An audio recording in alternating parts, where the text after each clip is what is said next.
Hello. There I am. Hello, everybody. Welcome to Friday. It's me, DecayedAndy here. How's everybody doing? Everybody here gooey, sticky, and all that jazz? I hope so. Super Robot Wars Day today. We're going to be playing some more of that. Shocking, I know. We got a load of missions to go through. I think I've set up everything correctly on Twitter, on all those places. I think all of my semen is all across the floor and everywhere it should be, which is good. That's how it should be, at the very least. Hello, Daddy. Welcome. Is that a... I should have asked you this yesterday. Is that emoji? No, is that... emoji. Is that emote? Is that emote from Overlord? Is that the succubus lady who wants to jump the bone dude? Albedo? Is that a name, or is it somebody else? Anyway, hello, Daddy. How are you doing? Are you goo? Are you goo? It is. Hey, good. Look at me. Look at me knowing Animu. That defo is. Hello, Jai. Welcome, Jai. Hello, everybody. I was watching some, what's it called? All of Us Are Dead. Season 1 on Netflix. The zombie show from South Korea. It's okay. If you've seen one zombie show, you've seen them all. It's not too bad, but I can't say it's like anything crazy special at the moment. I'm like halfway through episode 4. I don't think it does anything crazy. It hasn't done anything where I'm like, wow, this is so different and so unique. It's going through the standard plot points, you know, that you'd get. Oh my god, I've got double audio going. Goes through the standard audio, the standard points that you would expect, you know, a zombie show to go through. I think Train to Busan was better, which also came from South Korea. I definitely think that. I'm just going to switch over and change me game over, so don't worry about that. I think Train to Busan was better, just because of the situation, the place it was in. Like, it was on a train, made it kind of a unique situation. So it was fine. You know, it was fine. I thought they did some good character stuff in there as well, which I appreciated. But Train to Busan, it's like, it's all right, you know. Can't stay. I need to get up early. Kisses. No worries, Jai. Thank you for coming on by. Sleep well, Mr. Jai. Be pretty. Has Daddy seen Train? Yeah, have you seen Train to Busan? Has Daddy seen All Are Dead? Sounds pretty cool. Train to Busan or All of Us Are Dead? All of Us Dead. You've not. Okay. Yeah, I mean, if you've seen any zombie movie, you know, you've seen that. Train to Busan is decent, though. It's got some decent character stuff in there to me. You go, oh, okay, that's fine. It won't rock your world. I just say, don't watch the second Train to Busan, because it's terrible. It's really bad. It's really, really bad. Oh, I thought we had more random missions. We don't. Oh, we've only got 2. I thought we had more random missions. Oh, well, fair enough. We don't have too many more random missions. We've got like 2 rando ones. And then we've got these ones. Well, okay. Well, fine. Fair play, game. Blackwing. You know what? We'll do the magical grills. I think we'll go for the magical grills. I like the magical grills from Ray Earth. I think we can push on a little bit for them, not from them, for them. When does Warhammer come out? I think it's Thursday next week, Daddy, the 17th. I still need to I still need to do my pre-order. And I'll do my pre-order on maybe the weekend. And if I'm lucky, when I go and check the bank on Monday, maybe my money from my work will have started. I don't think it will have, but I can at least check then. Because checking me money, I can either only get Elden Ring or Warhammer. You're in the exact same boat I am, Daddy. But you'll be able to get Elden Ring or Warhammer in a few weeks after that. I don't know when I'll be able to. Because who knows when my money's rolling in. But yeah, I'll definitely, I think if you pre-order it, you obviously get the Ogre Kingdoms, which is cool. And I think you get to preload it on the 15th. So, I don't know if that's a real big deal, but I guess it means you can just get into the game. Oh, I should probably put the sound on. I completely forgot. That's dumb. Let me turn on the sound. There you go. That would help, wouldn't it? Hey, everybody loves a bit of sound. Everybody loves it. But yeah, I'll be getting it on, yeah, like I say, over the weekend. I think I'll grab it. Reckons I will. That's my plan anyway. And we'll preload it and have a lot of good time on stream. You're going to make me play as quite a difficult army as well, Daddy. What we might do is, on the day, maybe we'll do a spinner. Maybe I'll pull up a web spinner. And we'll put on the 4 Gods of Chaos to choose from. And we'll let the Wheel of Fate decide. Though I know you really want me to play the Sex army, Daddy. The problem with Slaanesh is they look quite difficult to play. They look like they're quite hard. Because they are incredibly squishy. From the gameplay I've seen of them, all of the Slaanesh forces are like super squish. You want them to be getting people from behind. Yeah. Yeah. From behind. Yeah, you get sex. Yeah. Oh yeah. And that's where they kind of shine. They're very fast. And they're good at like swinging around and hammering them from behind. If they're in long combat, they will melt. I can pick up Warhammer so I can suck the sack. Oh my god! I can help you suck the sack, Daddy. I would definitely not recommend then going for the Sex army for you. Not for one of your first armies, because it sounds like they're going to be hard to play. Very hard to play. Nurgle sounds like it's very little micro. Nurgle is very slow. From what I've seen from the gameplay, the forces for Nurgle are super duper slow. And the idea for them is to get them into close range combat as fast as possible. And just keep healing them, and eventually you'll grind them down eventually. And you need to be careful because your big boy units are going to suffer super hard against their range units if they have range. Might go Khorne. I like the Khorne boys. Khorne boys seem like they might be the easiest faction to play. They seem incredibly strong. Incredibly strong. Which they should be. They seem like they're super powerful in close range combat. Which is, again, how they should play. They don't have range. I think they suffer quite hard from magic. But Skarbrand seems like he's crazy good. He's super good. I really want to play Tzeentch.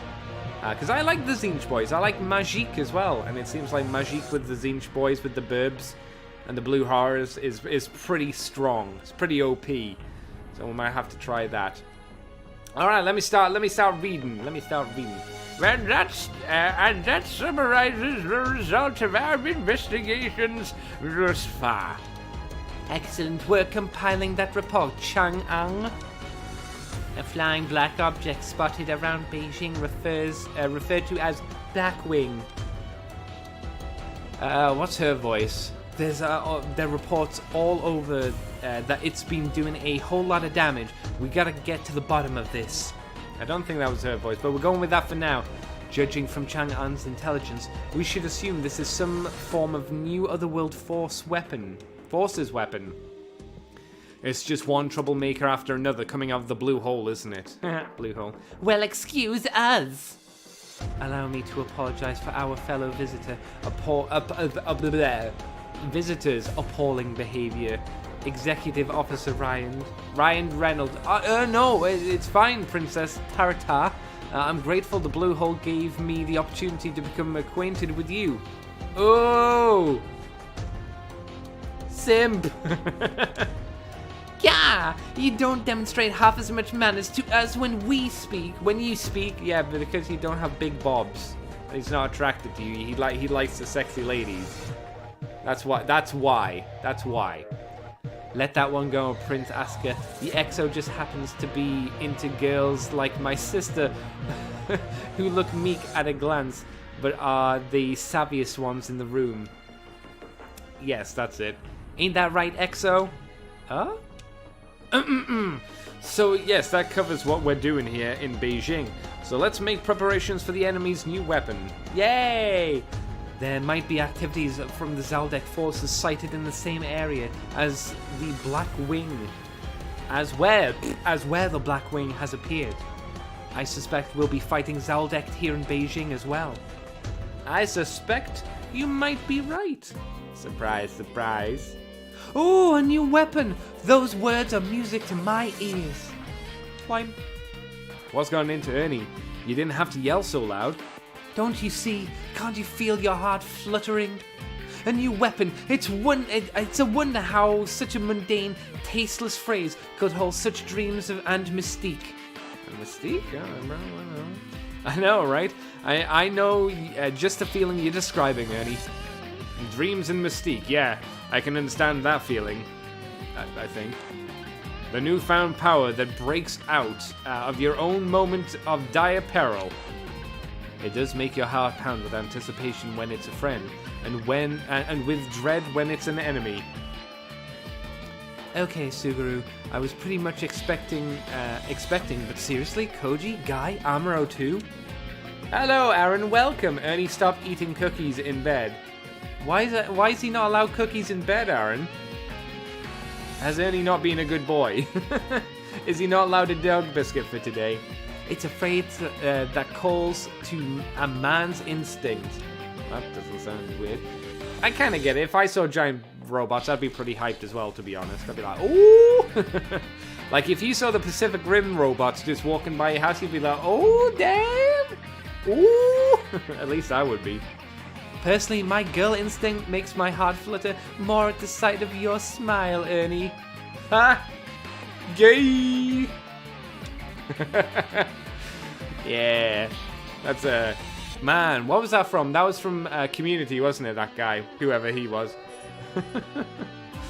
Well, in practical terms, it's quite troublesome when a new weapon is fielded on the enemy's side. No need to worry. Part of the dream of and mystique of a new weapon is breaking it. What? I don't think that's true. I wouldn't want to break a weapon. Howdy, hello. She wants the rubber ducky. Huh. I don't know what that means. She wants the rubber ducky. Ooh, how exciting. I get to fight against a new weapon in my Ikaruga. You know, there's something to be said for Ernie's positive outlook sometimes, I think. Ernie being his usual self, that's part's fine. The real issue's over there. Come on, Prince Hermes, one more round. No more rounds. Did I press the button? There we go. Okay, bring it. Remember, all I care about is power, plain and simple. Surpass your limits. You'll find new power when you do. Right, I'll do just that. Oh, a sparring match. It's the gold lion versus the red lion. That's right, Yuta. Hikaru's amazing. She's been going absolutely metal to metal with Prince Hermes. Hermione Granger. For a while now. I'm gonna head to bed, matey. Excited to go to sleep for 4 years. Oh my god, no worries, Daddy. Sleep well, Daddy. Be well. Hopefully I'll see you tomorrow. If not, have a good day. Tomorrow, sir. Hunt many monsters. Mudblood. Oh my god. Oh my god, Mudblood. She's doing pretty well for herself against His Highness. And I'm afraid Hikaru's brains are gonna turn to arm muscle. Brains are gonna turn... Like, I think I know what that is meant to be. She's gonna say that she's gonna stop thinking and just go brawn. But that just makes me think that this Addie thinks that her brain is gonna turn into an arm muscle, into a bicep. Which doesn't make any sense. It's so weird. She's got spirit for days. I'm just worried about her running herself ragged. Pew! Pew! You're worried about Hikaru too, hey, Mokona? Man, I think that's the first time we've seen Mokona since it was introduced to us. Which was many hours ago. Umi, Fu, shouldn't we be stopping her? For now, I think it's best that we can do all the... I think the best thing we can do is watch. This is what Hikaru wants to do. Hikaru, she's trying to keep her mind off other things by distracting herself with sexercise. Oh my god! She puts on a cheery face, but I think Hikaru's still in a lot of pain from killing Princess Ermintrude of the Magic Roundabout. Only a few people might know what the magic roundabout is. What a shame. Hang in there, Hikaru. But if you do start to feel overwhelmed, I hope you'll turn to us. Ha! Nope!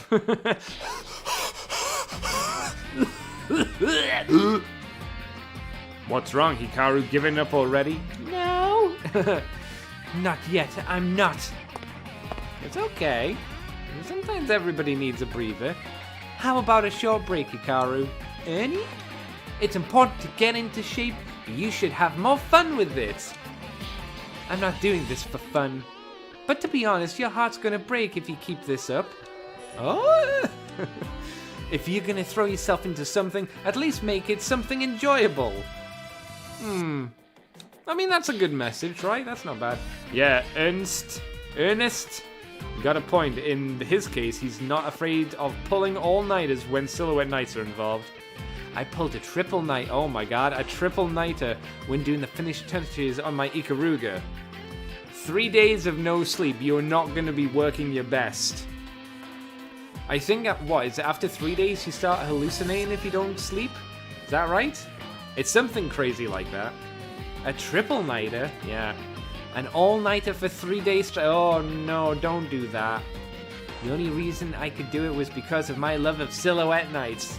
And lots of, like, drinking things, like G Fuel. I'm not sponsored by. I've never had G Fuel. I don't know what it's like. In my opinion, people are at their strongest when they fight for love. Love? Oh wow! And he's actually talking about love. Lame. Settle down, Addy. In his case, he just means his love for silhouette nights. Thank you, Ernie. I'm feeling a little bit better already. I'm glad to have been of service. Did Ernie notice the pain Hikaru's been carrying? Perhaps he deserves that much credit, and, well, perhaps he doesn't, but really, it's a moot point either way. Hooray! Ernie supported Hikaru in his own signature way. That's good enough for us, huh?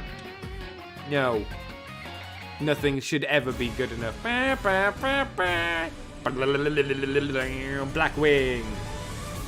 Blackwing?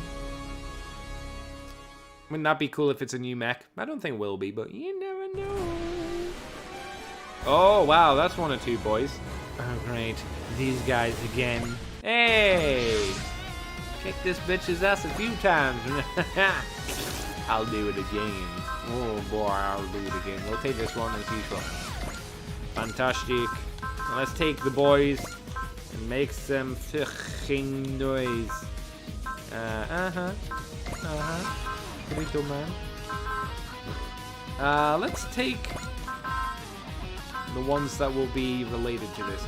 The Ikaruga's already out. And then we've got all of the Ray Earth grills out, I think, as well. So we can do this, and this, and this, and this. Who else? Who shall else be brought to combat-o? Let's bring out our combat law. Always Gridman. Always Gridman. I like Gridman. Gridman's pretty pog. We'll take out you as well. Big thing. That should be fine. Yeah.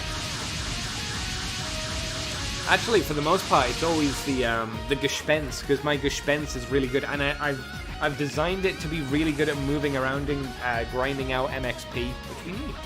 Found you, Zoldyck. I'm seeing a lot of silhouette knights, but nothing that looks like the Black Wing. Their new weapons will show up fashionably late. There's an order to these things. An order? Yes, that's right. There's no better debut for a new weapon than showing up to rescue friends in need. It's like a birthday party that showcases the new weapon's might and majesty. Is this codified somewhere? Probably in writing tropes. You're just saying how it is in manga and anime. Hey, don't knock the classics. I know Ernie's from another world, but I can tell he's got pure heart of a true aficionado. A true aficionado. That's very kind of you, Kater. He's hitting it off with hey. Yes, nerds unite. Man, when first got into Gridman, I was watching the Superhuman Samurai Cyber Squad. Yeah. I watched that back in TV when I was a small, not zombified child.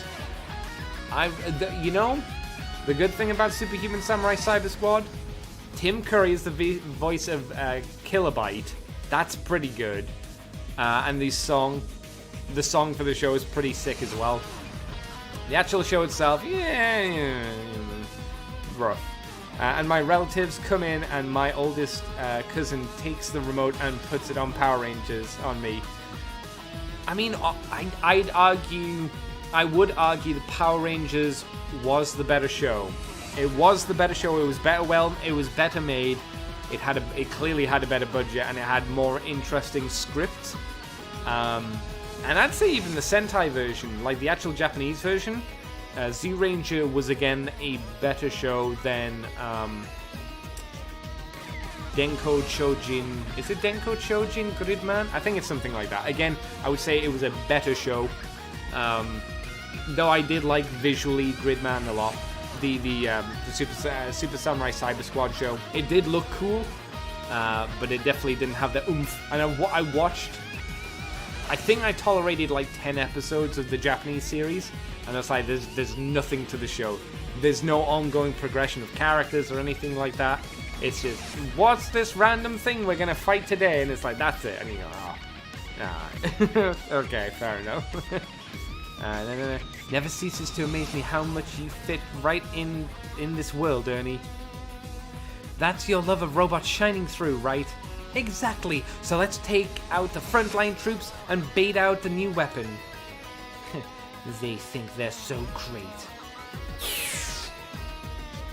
Worry not, Cahilt. Cyclone Joker. You're alive? That's not exactly the hello I was hoping for. Look, I figured you would have followed your precious Zagato on his way out. Either way, you've done well holding what you could. Help is on the way.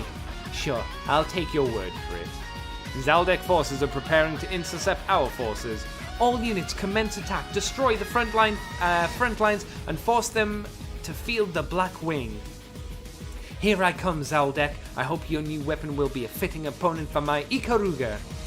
Don't jinx it! Jesus. Gridman was new. It was different. The hero grew big to fight enemies. It was like Ultra 7 ad I saw once. Oh, well, I mean, it was an Ultra... it's an Ultraman series. Probably, arguably, maybe a better series than some Ultraman shows. I don't know. I've never been a big Ultraman fan, just because of the way they film a lot of their action. I don't like it. I think I've mentioned this before. I'm pretty sure I've... Oh, fuck. When did I add you, Armoro? Shit. What are you doing here? Oh, never mind. Yeah, I think I've mentioned before, just because they didn't slow down the footage of the... What do you call them? Of the fights. Everything looks like it's not big and chunky. It had no weight behind it, which I always thought was a big detriment to the show. Unlike, Godzilla and stuff, where they slow down the footage of the people in the suits, and it definitely helps them look like they have weight and girth behind them. I think that's very important to do. Personally, of course. Personally. Put you here. I'll put you here. Oh wow, everybody... No, not everybody starts with 4. Some people start with 4. Oh my god. My battle line is super long. We'll put Gargaga there. You can go down here, my boy. Actually... Oh, sheesh! We need to use some support straight off the bat, don't we? Whoa, whoa, whoa, whoa, whoa! Whoa, whoa, whoa, whoa, whoa. To get more physical with monsters, really wails on them. That's true. He does slap them a lot more than, say, in a Power Ranger show, and it usually covers up the slaps with like spark effects. So I would agree with you there in that sense. I would agree with you there. I did like the look of the digital world as well in the Gridman show. I thought that was very cool. It had a great distinct look. And I did like the combination, the combination machines. Like the way that they looked, I always thought looked really good. Like the powered up Gridman and all that jazz, and not Dyna Zenon. What's his name? It's not Zenon, is it? The powered up form. I can't remember. The 3 suits that combined together, whatever that one was. I guess it hit or miss for some. Oh, it's definitely a hit or miss. Oh shit. Oh well, whatever. I didn't do my powers up. I think you can tell that it's not as well loved as, say, Thunder Gridman was definitely one of them. Yeah. Thunder Gridman was probably definitely one of them. I think you can tell it's not as well loved as, say, Power Rangers or Super Sentai in general, just because Super Sentai's been going strong for a stupid amount of years. It's super popular, and for good reason. Though it's definitely had its ups and downs. And Gridman, I think, like I said before, from a story point, is really flat. I don't begrudge anyone that likes it. I just think it's quite like underwhelming in that aspect. Oh shit, we'll just go for love, and we'll get the kill anyway. I think out of Toku, I like Sentai more. Yeah, Sentai's a better show. I generally like Kamen Rider the most. I think Kamen Rider gives the most satisfying stories, generally speaking. Especially more recent ones, anyway. Fu. I know, Umi. Hikaru's still carrying that scar. Only did help to cheer her up a bit, but her smile isn't truly a heartfelt one. If Hikaru has to blame herself, then we'll protect her. Because Hikaru is our dear friend. Blame. Like 45 years. Yeah, man, it's gone on for a while. Let me tell you, if you want a good show, like you want Ex-Aid, you want Gaim, you want Kamen Rider O's, you want Kamen Rider Double. Did I mention Ex-Aid? Then you want those are like top tier.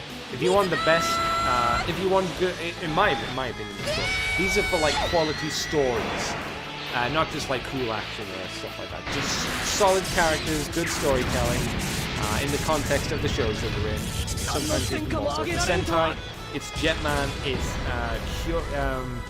Gokaija, and Kyoryuja. Kyoryuja's really good as well. Is there another one? I don't think, for me, there's not a lot of Sentai, which I'm absolutely in love with. There's not a lot of them. There's a few I think, I love Ex-Aid and Gaim. I made sure, oh Gaim, you fucking Steambot. I want to see what Aaron said. Let me go back. I love Ex-Aid and Gaim. I made sure I watched them. Yeah, they're great. O's was good. Yeah, O's was super good. Happy birthday. Whose birthday is it? Whose birthday is it, Aaron? Not my birthday, I know that much. Whose birthday is it? Is it your birthday? Whose birthday is it? Hey, level up. You said you watched Ex-Aid, you watched Gaim, you watched O's. I definitely would give Double a go. If you haven't seen that, Double's a good show. Deno's fun. It's an older show, so it's got some issues. So it takes a little bit of time. But Deno is pretty solid. Oh, the Cake Boss. Oh, sorry, you were making an O's reference. Yeah, sorry. Yeah, I know what you're talking about now. Happy birthday. Yeah, you're right. I'm trying to think if there was another, like, really solid... I wasn't a big fan of ReZero. ReZero? Kamen Rider Zero. That one. Kamen Rider Zero. I think Kamen Rider... Deno, What Got Me Here. Ah, okay, there you go. Yeah, Deno's a good show. I got into Kamen Rider through my buddy Vangelis, who does his own Transformer podcast for WTF at TFW. And he introduced me, randomly, I was talking to him late one night. He introduced me to Kamen Rider Decayed. I was like, I have no idea what the fuck's happening. This seems interesting. I'll give it a go. And Decayed gave me the opportunity to like try little bits of slices of not really the previous Kamen Rider shows, but enough to make me go, okay, I'll try them out. I really like Ryuki. That was the big show that got me into it, but Ryuki is not a good show. I like it, but it's not a good show. I think the reason I like Ryuki as much as I do is, Kamen Rider Oja is a fucking cool guy. Because I think he's the only Kamen Rider who is an outright serial killer. Like, he was a serial killer, and then he became a Kamen Rider. I was like, that's pretty neat. That's pretty cool. He had a really cool design as well. I really liked his snake look. That was pretty boss. But the actual storytelling, it's really drawn out. It's really long. It's not a great show. But I still hold it a place in my heart. Blade is worth watching. I think it's the first 14 episodes or something that are pretty rough for Kamen Rider Blade. It's pretty rough. It's not a good story. It's been a while since I've watched it, but once you get past those 14 episodes or so, the story starts picking up and it gets really good. Blade is a decent recommend for one of the earlier Kamen Rider shows. Momotara's for life. Yeah, Momo is great. I like Momo. The worst thing about Den-O, Aaron, for me, from my personal perspective, the worst thing about Den-O, right, was they overused it. They used it too much. They used it way too much. There are way too many shit movies. The actual show for Den-O is great. The tie-in movies for Den-O are shit. And after the show ended, they're like, let's do another Den-O crossover. Hey, let's do another Den-O crossover. They're all bad. They're all bad. I haven't seen one good one. They did New Den-O as well, which was also shit. It wasn't good. The Den-O show, great. Very good show. Otherwise, not so much. Agito's okay. Agito's okay. I didn't love Agito. I like aspects of Agito, but I think the storytelling is in that suffered as well. I think if you look at like Kuga, Agito, Ryuki, those kind of early shows, they all suffer from kind of basic storytelling. They're going somewhere, but it's not a very interesting place a lot of the time, I find. And it's all really long and drawn out. It's super drawn out. And that's why the newer shows like Gaiman, X8, and Build's a great one to watch as well. Build is worth watching because it's got really good characters in there. It gets a little long in the tooth in the middle section, specifically when they have a tournament arc. It's a bit of a, you're looking at your watch going, come on now. You're stretching this out for no reason. But Build is a solid show. I think anything before Decayed, for the most part, has a little bit of pacing issues to it. I think all of those shows have some pacing issues. They have good moments to them, some of them. Some of them are thing of shit. And I will say, it didn't hook me, but I think Hibiki is a really interesting show. I don't think it's great, but I think there was some really interesting ideas with Kamen Rider Hibiki, right? Some really interesting ideas in there, and some really interesting ways that they filmed the shows. But then obviously the halfway point, people came in and said, just make it a normal Kamen Rider show, and then it just became boring and generic, and whatever. Warship class unit approaching. Sorry, I should have been getting on with this, but you got me talking about Kamen Rider. It's not my fault. This is your fault. That must be the help Alcloyne mentioned, if that's a name. We're here to join the front. Join the front, Zaldek. A giant warship. There's no way that thing is Zaldek in origin. If that's the enemy's new weapon, the only logical conclusion to draw is that that a separate non-Zaldek otherworld force has joined the battle. Captain, the giant warship appears to be acting in concert with the Zaldek troops. But it doesn't look like it's the Blackwing. What's wrong, Ernie? You all hyped up for a new weapon before. I'll grant that it's quite a marvel, but it doesn't seem quite suited for my taste. You're more concerned about taste? Yeah. Wait, something's coming out from the ship. A robot? Yes, and that was definitely not born of Zaldek technology. You must be the Earth Federation forces. You should Gundam. You have quite the reputation. Who are you? I am Eagle Vision.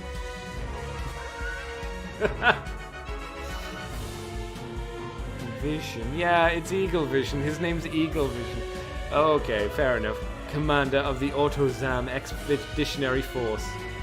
Autozam? That's a silly name. That's one of Serio's neighbors. I understand that they're very technologically advanced civilization. That giant warship and robot were undoubtedly produced by them. So, Autozam has joined forces with Zaldek to invade our world? Serian rune gods. I trust the ones piloting those are the legendary magical knights. Redundant name. A little bit. Man, where's Brave Star? Where's Strength of the Bear? Where's Speed of the Puma? Brave Star, eyes of the hawk, ears of the wolf. Brave Star, strength of the bear, speed of the puma. Brave Star. There's an old one for you. Magical Knights, would you be willing to tell me your name? I'm Hirokoshido. Serio, a land where generations of pillars have used the power of prayer to hold order and usher in peace. Lame. Hey, wait a minute. He knows about the pillars? The pillar? I certainly do. One of my jobs is to analyze the system and lay claim to it. Do you have any idea how sad it is to be a pillar? Yes, I have heard what transpired in Princess Ermintrude. It's the final moment. We're always going to call her Ermintrude, don't worry about it. But even so, we still want the power of the pillar. The power of the pillar. I'm glad I have a pop mic filter. A pop filter for that. Not just the pillar. Goddamn the peas! In fact, we want the many sciences, the sciences and technologies this world has to offer. Is that your reason for joining the Otherworld forces and invading our world? You're making it sound real high and mighty, but you're still just invaders making a mess of Earth. Our homeland of Autozam is facing an extinction-level crisis due to the crumbling of order in our land. Yeah, alright, I guess invasion's fine. We need to gain the power to save our homeland, and this is the way we have chosen to get it. Damn right, Eagle, you made a tough choice, and we're all standing by it. Let's do this, Eagle, for Autozam. Thank you, Geo. Zazu? From the Lion King? Oh my god, Zazu from the Lion King. Well, I've made my introduction. Now I'm gonna take action. Eagle, if it's Eagle.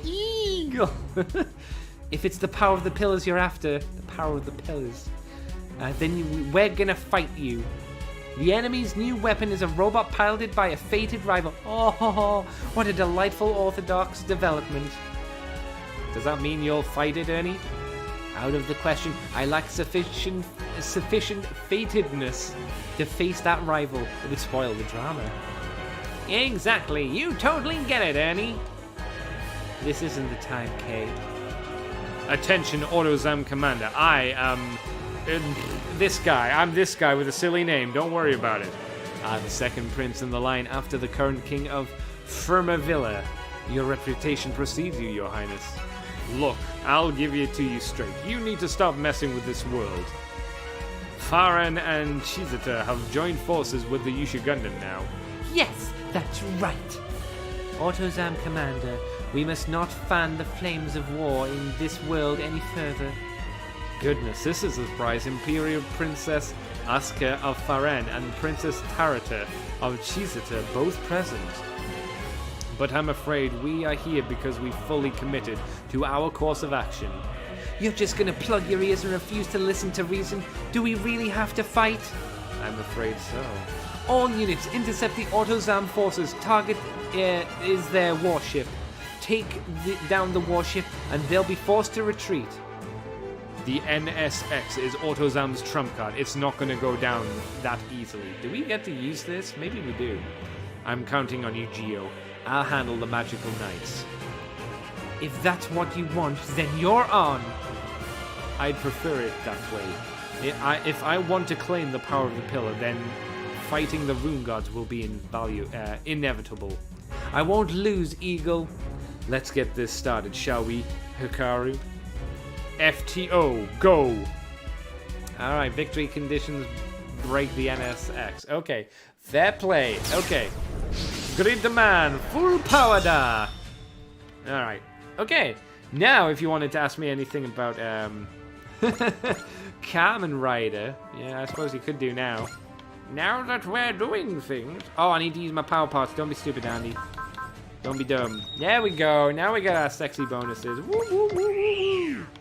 It's about damn time.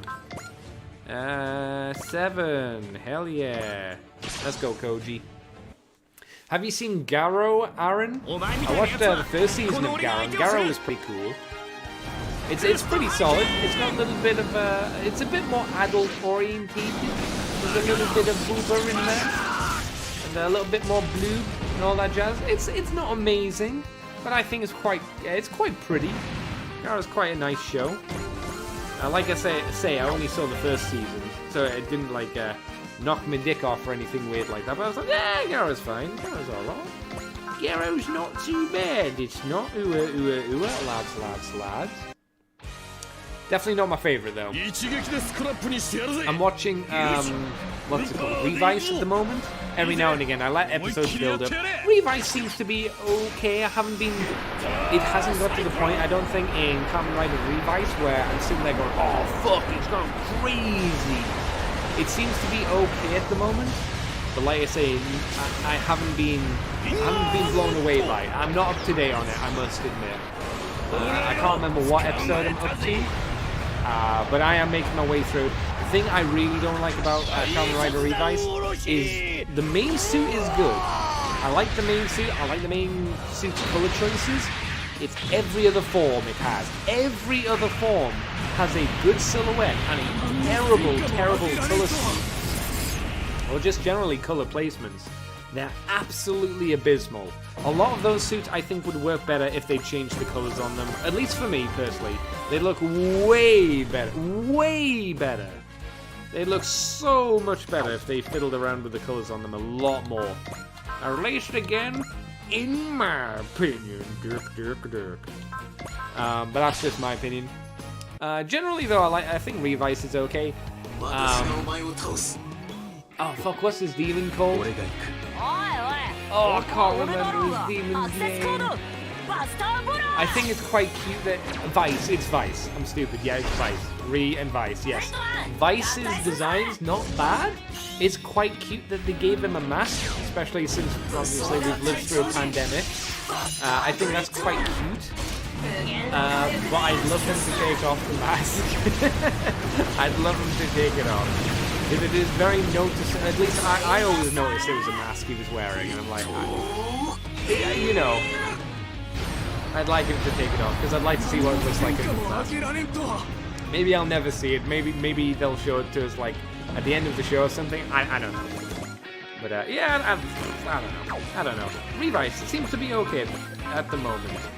It seems to be fine. I'm not shitting my pants over it, but it seems to be fairly fine. It hasn't hit me like, a lot of these Kamen Rider shows I've always found have, like, a point in it, where you're watching it and you're like, and then you hit, like, usually for a Kamen Rider show, it's either the Christmas episode or the episode just after Christmas, where they have a break, because obviously it's Christmas and, you know, filming breaks and whatnot, obviously, and you go, shit, this is it. They've done some crazy shit. Like, some big story plot point has been revealed, a character's done something, something happens and they're like, oh, fuck. Shit's gone crazy, boy. I'm like, yeah, this is the shit I like. I don't know, man. I don't know. Ooh, damn, that's some wrong gate. Ooh, boy. Yeah, hell yeah, we'll go for that wrong gate. Yeah, Revice hasn't had that oh shit episode. It might not have the oh shit episode. I'm always keeping my peepers open for it. I always find it disappointing when there's a Kamen Rider show I really don't connect with and I think is bad. I know some people really like it, but Forze, I did not like. I couldn't make it through Forze. Forze was rough. The target demographic for Forze was clearly more aimed at Sentai fans, which is obviously a lower demographic, which is fine. There's no issue with that. But I think keeping separate the the demographics for Kamen Rider shows and Sentai shows, I think that's pretty important. Because they're two demographics, you don't really want to be mixing them too much. You know, you want to introduce young kids to Tokusatsu with Sentai series, I find. And then you want them to kind of eventually transition up to Kamen Rider. And I think the TV company does this quite well since they show them kind of back to back, if I remember, unless the scheduling in Japan's changed for the TV shows. It's usually, what is it, like 7 in the morning, you've got Sentai, whatever the new Sentai is, and then after that, straight after that, it's Kamen Rider. I'm like, oh, that's a pretty solid lineup. I know if I was a kid in Japan at that time, I'd be shitting my pants. I'd be like, damn, bitch, let me watch them shows, girl. Woo! I'd love it. It'd be so good. It'd be so good. I'd be so hyped. It's rare though for a Sentai to get me though. It's rare for a Sentai show to get me. When it does, ooh, it's a good one. But it's not often it does. I tried to get into, what was it called? The one where the Rangers were all animal people from an animal world, and they all had cube animals. Whatever that one was. Well, I can't even remember the name of it. I tried to do that one and just couldn't. It was too flat. There was nothing of real interest there, which was a shame. I wish I could have been like, wow, that's so cool. But I came away thinking, I never finished it. I was just like, it just didn't go anywhere. Unlike Kyoryuju, which I think was the last Sentai show, one of the newest of the when I say the last, I mean the newest one I saw that had to it. Oh no, that's is that a lie? What came out? Was it Kyoryuju or Gokaiger? It was one of those, whichever one came out. It was either Gokaiger or Kyoryuju. I think it was Kyoryuju, and then after that, at some point was Gokaiger and then Kyoryuju. I think I could be wrong. Whichever one of those came later was the last one that I saw that I was really into. I can't remember which one it was though, but trust me, it was one of those two. Alright, we'll let them come closer.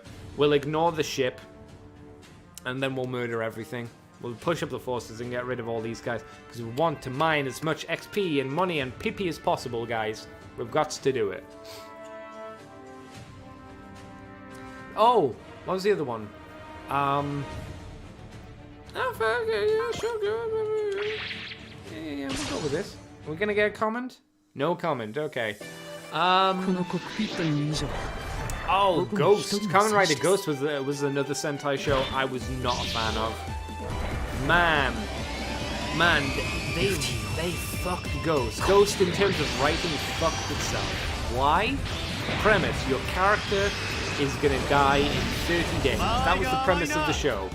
And you go, okay, it's a solid thing. What are we gonna do to stop that? And they go, okay, we stopped it. We pushed the time frame forward. And you go, okay. And then they do it again. And then he dies.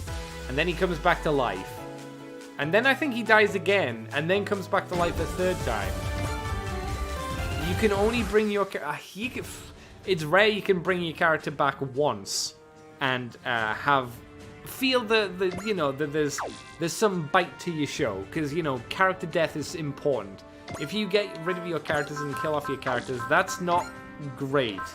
Especially when you just pull them back and go, we'll bring them back. It's like, no, don't do that.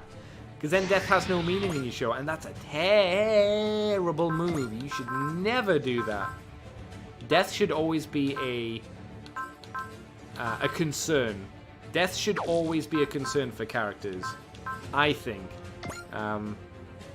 Because if death is redundant in your show, that is a bad thing, I think. Because it doesn't matter anymore. If your character can just die and come back to life, who fucking cares? It doesn't matter, right?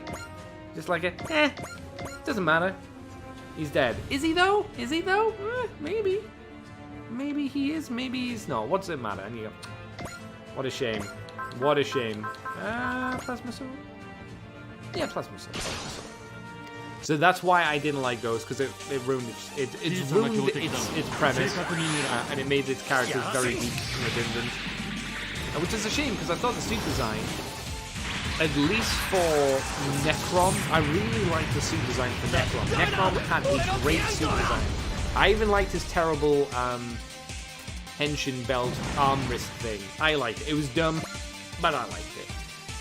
And then everything else, it was just, man, why did you have to fuck yourself? Why? You didn't have to be like this. It didn't have to be this way. But you know what they say, violence breeds violence, but in the end, it's gotta be this way. Hey, the meme. Who's that? Is that the nasty lady? It's not. Then where's the nasty lady? Is she gone? I don't know if the nasty lady's gone. Oops. 334. There we go. Get him dead. Hell yeah. What else have I been up to? Oh! I decided to catch up. I think I'm fully up to date with Attack on Titan, the new season. That's pretty good. It's pretty enjoyable. I know my buddy Mikey really hates it. I'm like, okay, that's fine, Mikey. We can disagree. we can disagree on this thing, Mikey. You're wrong, but that's it's fine, Mikey. Don't worry about it, you crazy boy. You crazy psychopath. It's a good show. But no, I've enjoyed what it is. I think doing what they've done and make the bad guy, I won't say it just for spoilers' sake, don't worry, I'm not going to spoil the show. Making the bad guy who they made the bad guy, maybe, is it a bad idea? I don't know. From a storytelling point, it might be, I think it probably all depends on how the landing is, like where the show finishes, what the show does. And when we see all the parts of the puzzle, once they're all put in place, I think that's going to be the thing for Attack on Titan. It's got to stick its landing. I think it's done a really cool ollie, or, you know, a big, like, 360 spin in the air. I just need to see them make a solid land. I need to see that show make a good, solid landing. Go, ooh, you did it, girl. Damn, good for you. Good for you. It could easily not do that. And it'd be a damn shame. It'd be a damn shame. So I'm hoping Attack on Titan really sticks to landing. I give it a good old thumbs up and go, well done, Attack on Titan. You did it. I'm proud of you. Very happy. Good times, right? I did watch some other stuff. What else did I watch? I've been watching a lot of crime documentaries. Very interesting. Seeing what people do, seeing how things happen. It's like, oh, okay, it's interesting. Not happy. It's interesting. Did I watch any other animes? I've just been watching more All Summer Ranking. My favorite show of the season. I think it is super well written. I fucking love it. It's so well done. It doesn't ask about. It gives you a little bit of something every single episode. It's like, damn. Everything. Oh, damn. That's all I say every time I watch an episode of Oh Summer Ranking. I go, damn. Damn. If you haven't seen Oh Summer Ranking, don't be put off by its kitty-like appearance. Like the animation style does super look kitty-ish. It is not in terms of its writing kitty-ish. It's very, very, very, very solid. And don't underestimate it because of that. It's like Odd Taxi. Odd Taxi was another really stellar anime that a lot of people probably just went, it's a weird furry show. It's like it's actually not. It's actually not. It's actually really interesting. It takes Odd Taxi takes a bit of time to get going. It definitely does. But the interesting thing about it is you see a load of characters, and as the story progresses, you see how each of these characters' stories intermingle with each other, and at some point you notice everything's connected. All of these characters are connected to a bigger story, and you want to see how all these characters who you've learned about come out on top, or don't come out on top, you know, depending how it goes. It's like, ooh, damn, this is good. At least I think so anyway. I think it did a hell of a job. It did one hell of a job, did Odd Taxi. Strongly recommend. If you haven't seen Odd Taxi, give it a crack. I think you might like it. Lads. I can only get one. Drill me. Yeah, drill me this guy. Yeah, give Odd Taxi a crack. If you want something a little different, if you just want a shonen series, that's not going to do you. If you want someone to sing the praise of shonen-esque series, you're not going to get that from me. Oh, that's something else I did. I watched the movie, and I watched Up to Date, I think, for Demon Slayer, and it still suffers. It still suffers, in my opinion, from being a shonen-esque series. And what do I mean by that? There's a lot of really fucking cool flash, make you go, ooh, this is cool. But I don't find that there's a lot of substance to the story. There's not a lot of substance, but it is really fucking pretty. And both the movie and the current series, very, very, very pretty. Not much in terms of story, though, I found myself. but very pretty. I will always say that. It's a super pretty show. But I come away going, it's not going to stick. Just the pretty visuals will stick with me. I'm shocked we didn't have a dialogue option. Okay, we'll hit her with the Hikari will attack this guy.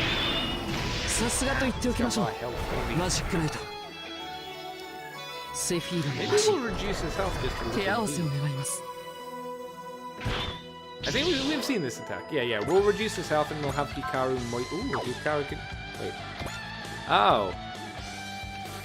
You had no health. Wait, you've got no health. I thought you had a lot more health. I'm confused. I thought he had way more health. Never mind. We can just murder him. That's fine. Flame Sword. He shouldn't die from this. It wasn't another option, was there? No, it's just attack. Okay, that's fine. I was like, can we talk to him? We cannot talk to him. We can only murder him with a fire sword. I'll see for myself the power of the legendary Rune God and its magical Knight Pilot. Do we really have to fight Eagle? Are you getting cold feet now, with the enemy before you? No, I just don't think you seem that bad. Thank you. That's very kind of you. But I am your enemy. And we must overcome the magical knights if we are to take the pillar's power for ourselves. My god. I say all this and I realize that a lot of people like Demon Slayer. Loads of people like it. Loads of people like it. But then again, loads of people like Tokyo Revengers. And I do not understand why people like Tokyo Revengers. Tokyo Revengers is a dumber, not as interesting version of Steins Gate. I said it. You might hate me for it, but I only speak the truth. I only speak the truth. Tokyo Revengers, not good. Watch Steins Gate instead. Much better. Much better. You're quite good. I'll give you credit where credit's due. Eagle lost? He's definitely got some reservations about assisting Zaldek. Return to the ship, Eagle. Losing you isn't an option. Understood. I'm heading back now. Eagle. I can tell Eagle's fighting with reservations. Hang on, didn't I just read this?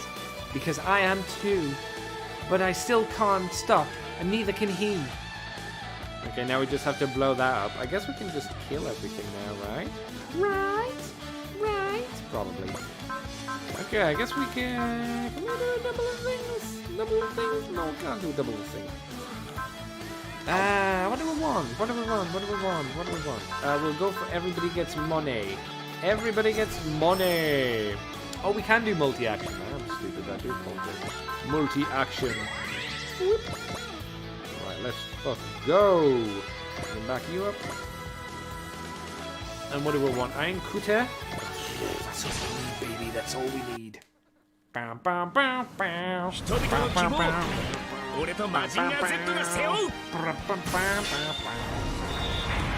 Anyway, what do you people think? What does people in chat think about the anime? Am I talking bullshit? Do I not know what I'm talking about when it comes to animus? Let me know! Go down what do you think of the show? Maybe I've said something stupid that has been gravely offensive to you. If so, I'm sorry. But if you like the shows I don't like, you can tell me why. I don't mind. I'm all ears, and some bones too, about stuff like that. Let's move you up here. Let's have you attack. No. 5. Yay. Oh, no. Oh, I'll go with it to get a tomahawk. Get a tomahawk. I just got back. What are you talking about? I've been talking about animus. I cannot voice an opinion, sorry. Oh, no worries, Mr. White. I didn't know you were here. Hello, Mr. White. Welcome. I was talking to Aaron about Demon Slayer, Osama Rankings, Attack on Titan,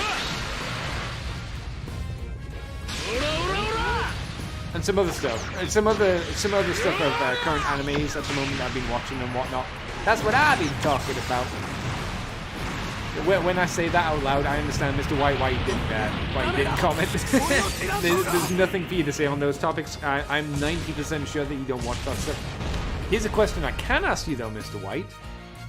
Though you may or may not be interested in it. What do you think about the current images that we've seen for the new, in quotations, Amazon Lord of the Rings show? Ugh. I like Demon Slayer, full of 80s shonen, good and violent. Yeah, okay. That's kind of what I said, Aaron. I don't love what I said, basically, was I don't love Demon Slayer. I think the story is very flat, and there's not much oomph to it in terms of, like, storytelling or anything like that. But I say it's a very pretty ride. It's incredibly visually interesting to watch. They script action well.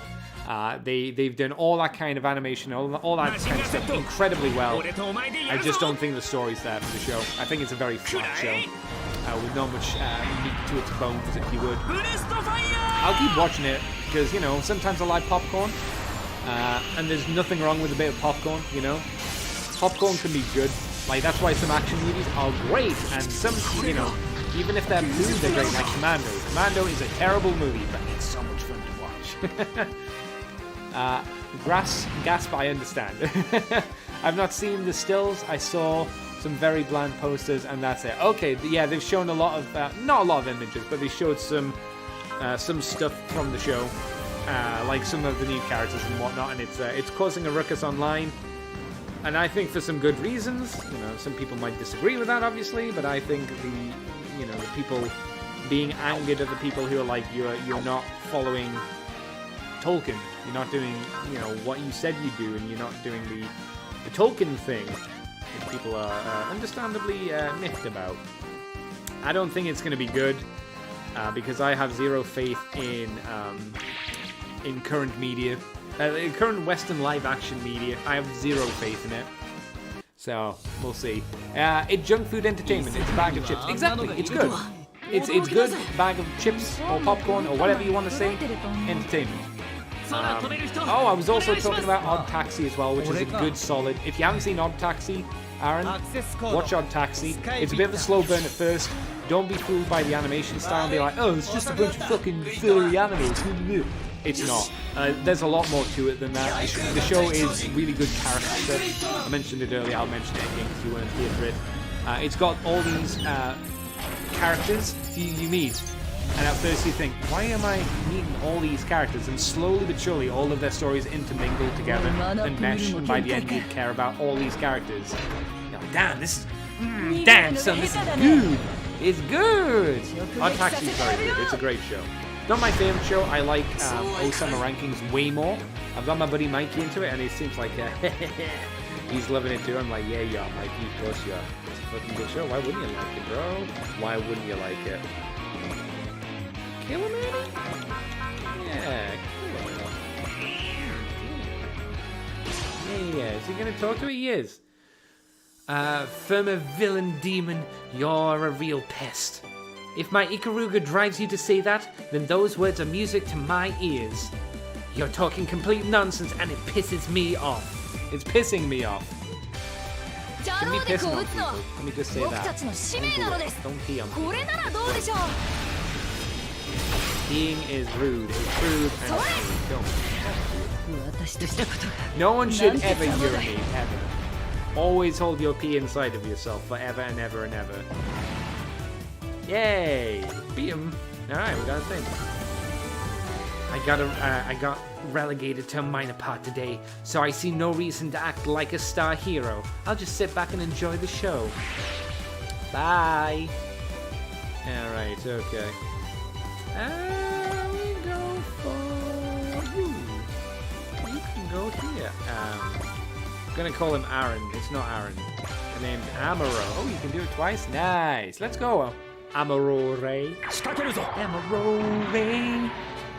Oh, did Mr. White watch the book of Boba Fett? Or did you skip out on it?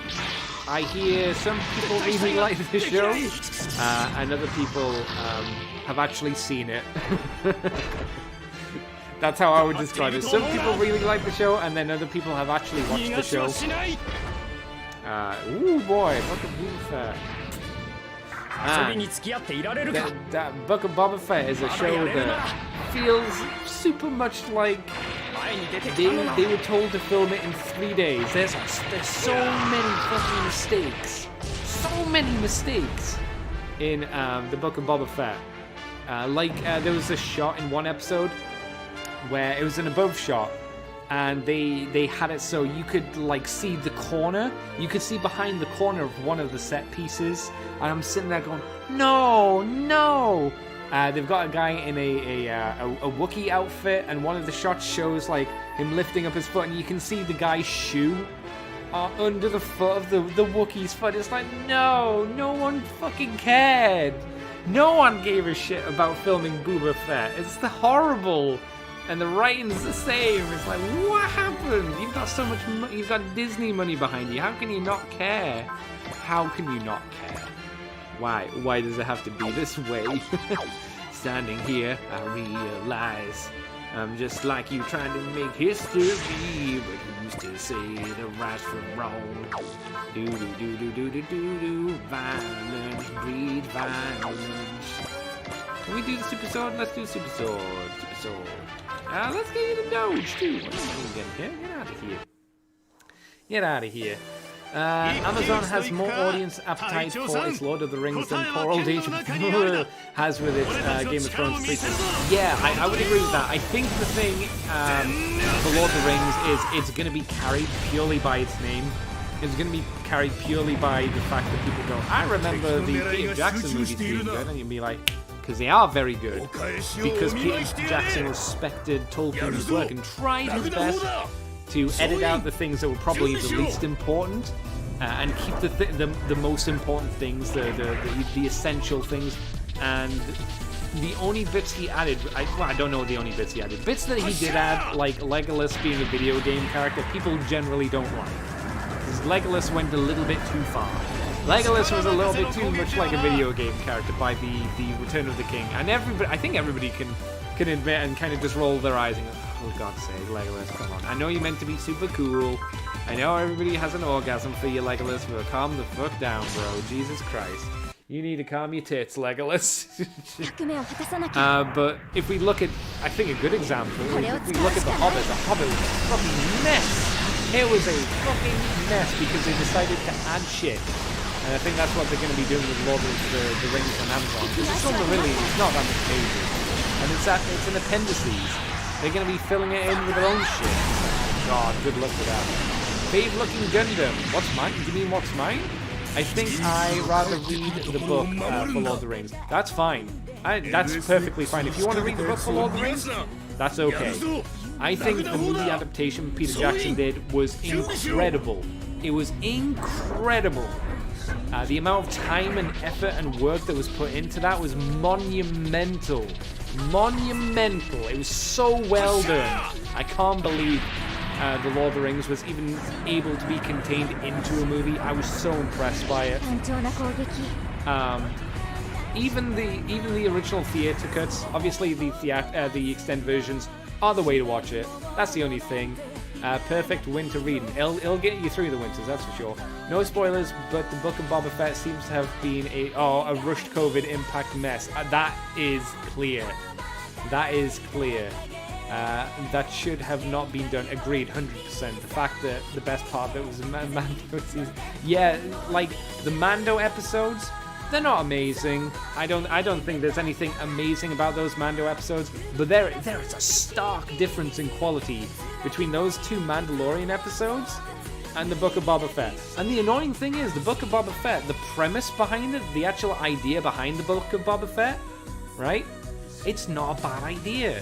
You could do a lot of interesting things with the premise of Boba Fett getting out of the Sarlacc pit and then getting to grips with something he has no idea about. You know, running a criminal organization, which would be an amazing way to show the value of Tatooine, why anybody would do anything in Tatooine, because the movies have never said it. You could say, oh, well, this book said it, this book said it. It's like, no one gives a shit about the books. State it in the movie. You could state in the movie, boom. That's why Tatooine's important. That's why anybody who's anybody goes there and does anything. How does the Hutt's organization work? You could do a lot of interesting shit. They didn't. They did Dances with Wolves for some reason, and they're not even a good one. And it didn't even make sense. Knifey is always getting the most OP things. That's true. The Hobbit was terrible. It was. It really, really was. The Hobbit was sad. The Hobbit was sad because if Peter Jackson was in better health, if Peter Jackson had been in better health and done The Hobbit, which I don't think he really wanted to do, or if you'd just given it all to Del Toro to do whatever he wanted, just do his Del Toro vision, it could have been an interesting thing, but they dragged it out. The studios dragged it out to be 3 movies of bloated shit. What a shame. Because The Hobbit's not a bad book, but it's not 3 movies worth of a book. This Lord of the Rings spin-off is a different age apart from maybe 3 mages. There shouldn't be any Lord of the Rings characters, and yet there are. They're introducing the Hobbits, and it's like, no, the Hobbits aren't there. The Hobbits aren't in that time period.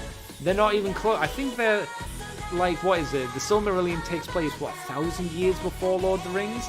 And I don't think the Hobbits move into the Shire for, 500 years or something before Lord of the Rings? It's something like that, but they shouldn't be in the show. But they are. Galadriel isn't in the Silmarillion. They haven't mentioned if, as far as I know, Celebrimbor? I don't think Celebrimbor, if that's how you pronounce the name, has been mentioned. Maybe he's in the show. He's in the Silmarillion. I don't think he's been mentioned. He's one of the big characters. I did not like, but the first one. You mean the first Hobbit movie? The first Hobbit movie's the best one. I'll grant you that. The first Hobbit movie is the best one. It's not great.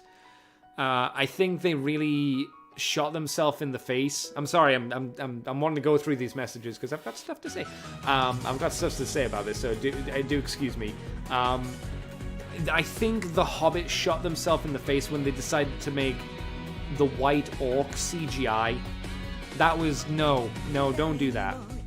Don't do that. That was a bad call. They used too much CGI. But if we're just talking about the merits of the 3 Hobbit movies, the first Hobbit movie, 100% agree, it was the best one.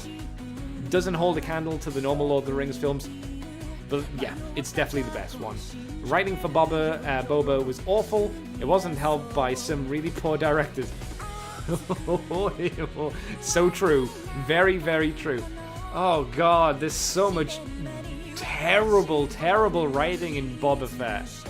Like, aggressively bad. It's depressing. It's depressing that this show is allowed to happen.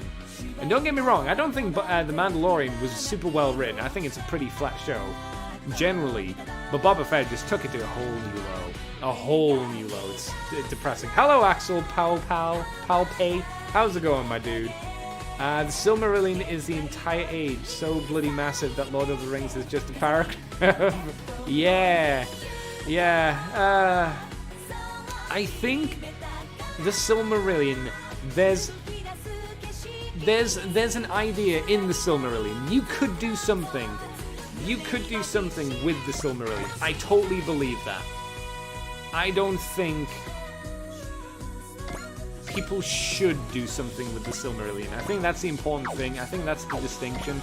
Even though you could do something with the Silmarillion, I don't think you should do something with it, you know? Because I think it would need to be done by someone as good as a writer or a lawmaker as Tolkien was, since Tolkien made The Lord of the Rings and he made fantasy what it is. I definitely think that it should probably be left. It's like Berserk. Unfortunately, don't touch Berserk. It's done. The writer's dead, unfortunately. And he's an amazing guy. If anyone comes in and does anything, they need to be an incredibly good writer and know how to write in a similar style to the original. Same for Berserk, same for Tolkien's work. That's how I feel about it. I don't think it's good. The Hobbit movie is what happens when studio takes over the project so close, and as close to a decent comic movie as you can get. Yeah, I kind of agree with that. The only reason it was 3 movies, is because you could tell they went, wow, we made Lord of the Rings 3 movies. Why can't The Hobbit be 3 movies? There's not enough stuff. You stupid dingus. That's why, because you can't do it. You can't make The Hobbit.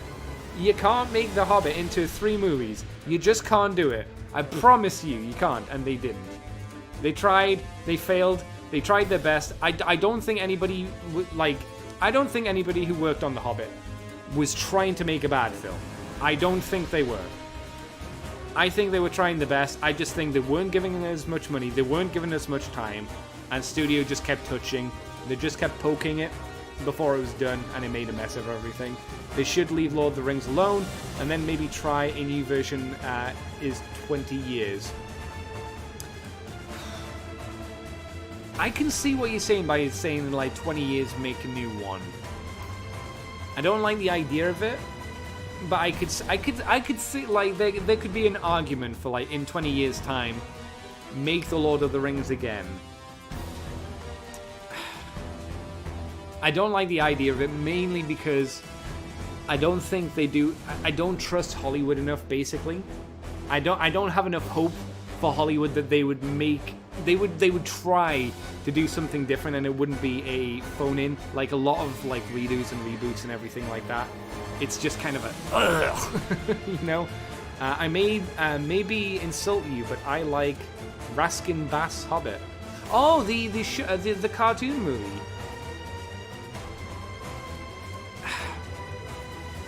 I'll give it credit for what it tries to do. They try to get the entire. It's better than the animated version of the Lord of the Rings film. I'm sorry, I'm not paying attention to the game. You got me talking now. I can't help. I do apologize. If we're talking about the animated version of Lord of the Rings, they try to get 3 movies into one animated film. The animation, interesting. Squishing 3 giant books down into one animated film, rough. Really rough. The Hobbit, much better. It's not bad. It's not an amazing animated film, but it's not bad, especially for the time. It's not terrible. I would say, like, you could give that, like, do I want to say this? Yeah, maybe you don't want to introduce young kids to, like, the live action version of The Hobbit or Lord of the Rings straight away. Maybe you use the Rankin Bass The Hobbit film as, like, their first introduction to a fantasy concept. You make sure that they're not scared through it. You could probably do that. And it would be okay, right? Because you don't show a 5-year-old Lord of the Rings. Oh my god, that'd kill them. They'd be terrified. They'd see the orcs, they'd see the beheadings of orcs and goblins and and like the Balrog. I'm pretty sure if I saw that and I was 5, I would shit my pants. I'd be newest Habit movie, midget. Hello, Mellowheart. Hello. Sorry, I'm going through the messages. Hello, Mellowheart. How are you doing? You having a good day? Do you watch Mazinger Z Infinity? I have seen Mazinger Z Infinity. I thought the animation for being CGI, it's okay. I think the story doesn't really do it for me. My Mazinger that I really like is Shin Mazinger, and that's full-blown, over-the-top, crazy bullshit. That's like the story just goes ham. It goes over the top, over and crazy. That's why I don't like the. For me, from Mazinger Infinity's perspective of how they do Dr. Hell, it's completely different from the Dr. Hell of Shin Mazinger. So I don't like it because I like Shin Mazinger and I like how the characters are written in that. I like how they act. I don't mind in Infinity how Koji's kind of grown up. That's fine. I don't mind that. I don't mind how the characters are grown up, but I don't like Dr. Hell. Not at all. I think that's annoying. So it's an okay film. I just don't love it. Bang for your buck. The Rankin Bass has more heart and soul in it than the Hobbit movies. 100% agree. 100% agree. 100%. So the aim is to keep asking questions and stop Andy playing the game. Maybe, if you like, we could do that. I don't mind.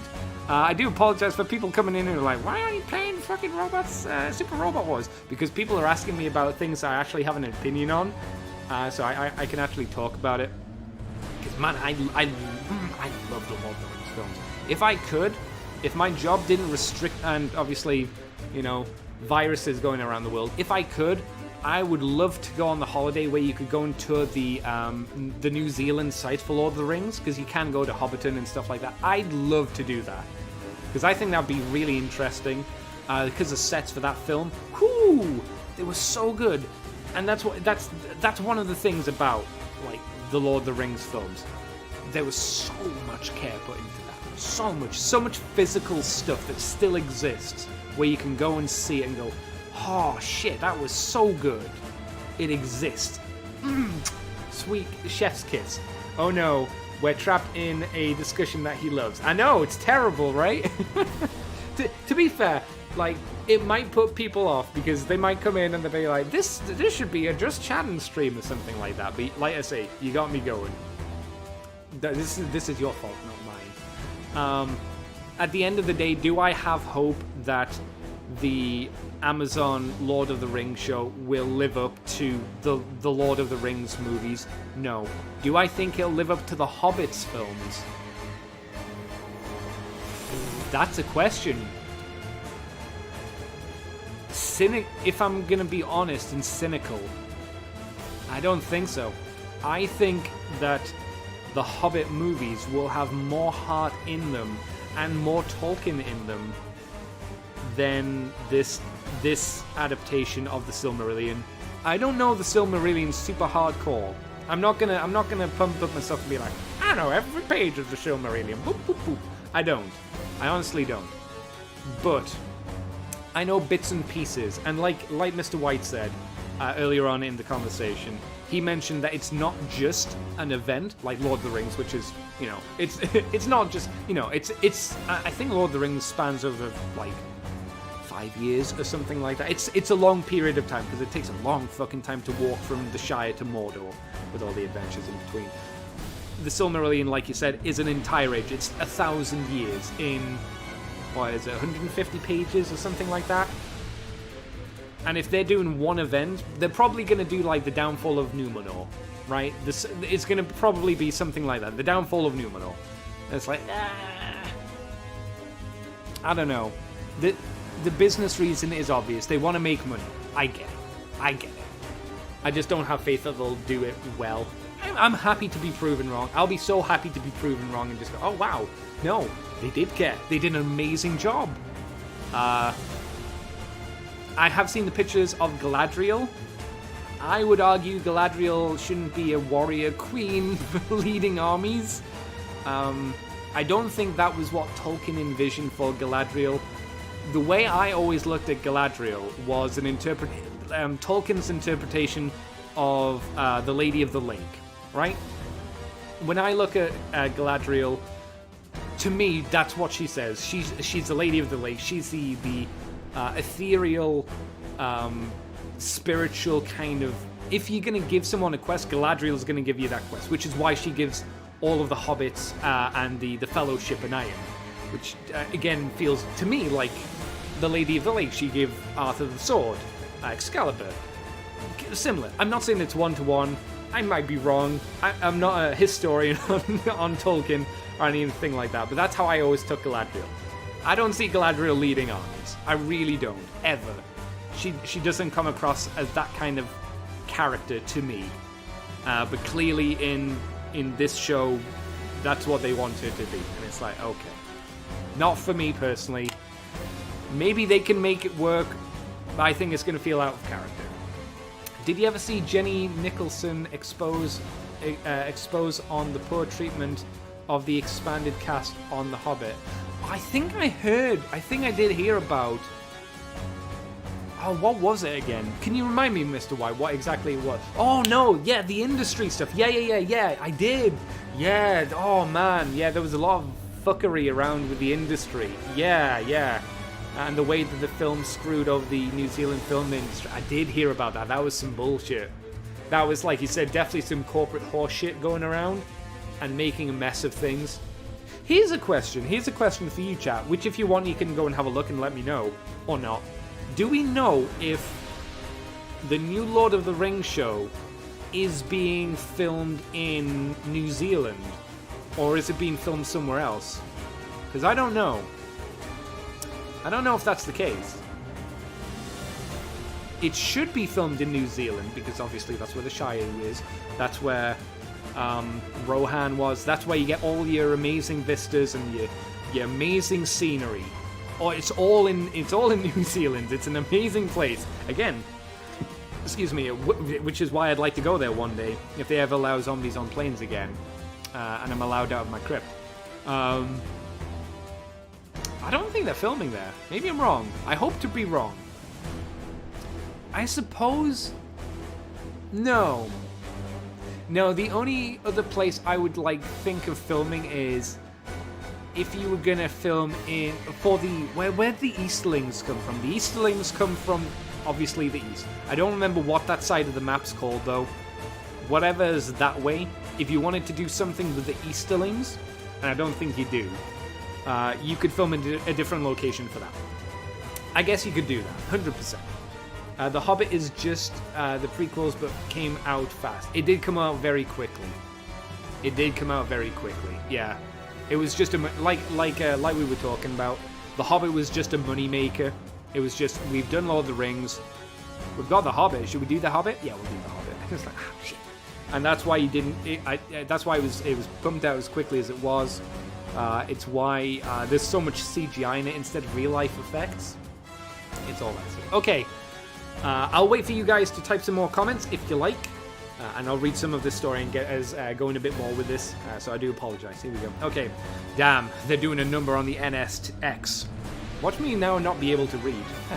I suppose I've got no choice but to retreat here. Oh. Then do it promptly if you would.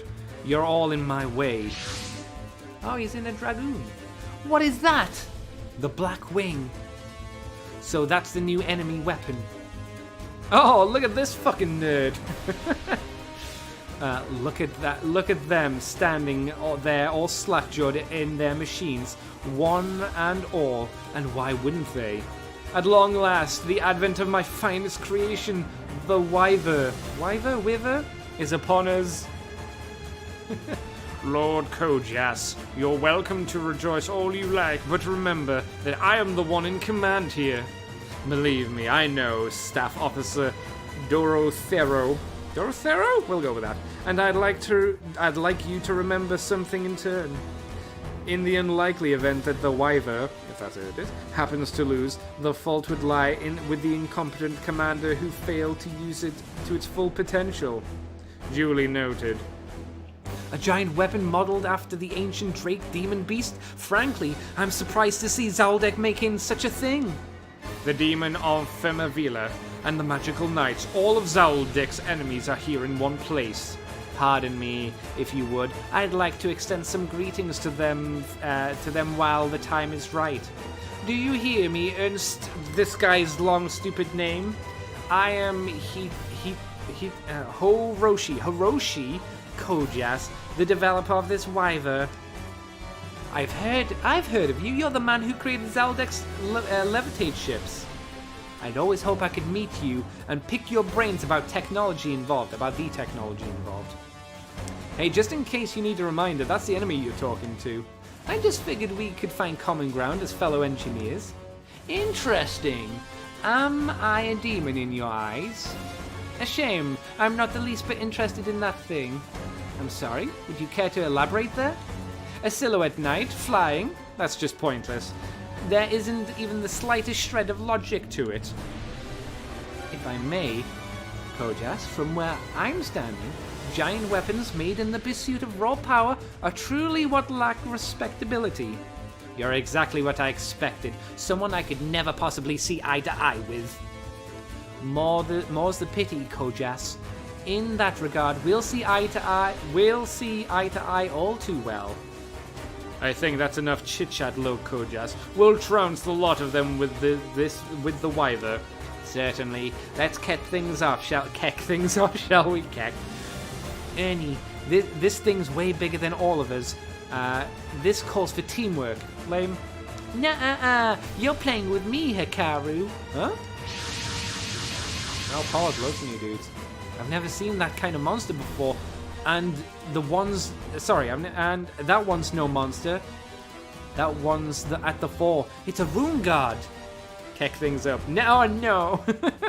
Sorry, it took me a while, Hikaru. I'm here for you. It's Iron Mouse. Everyone knows Iron Mouse. Oh no, it's Nova. Nova!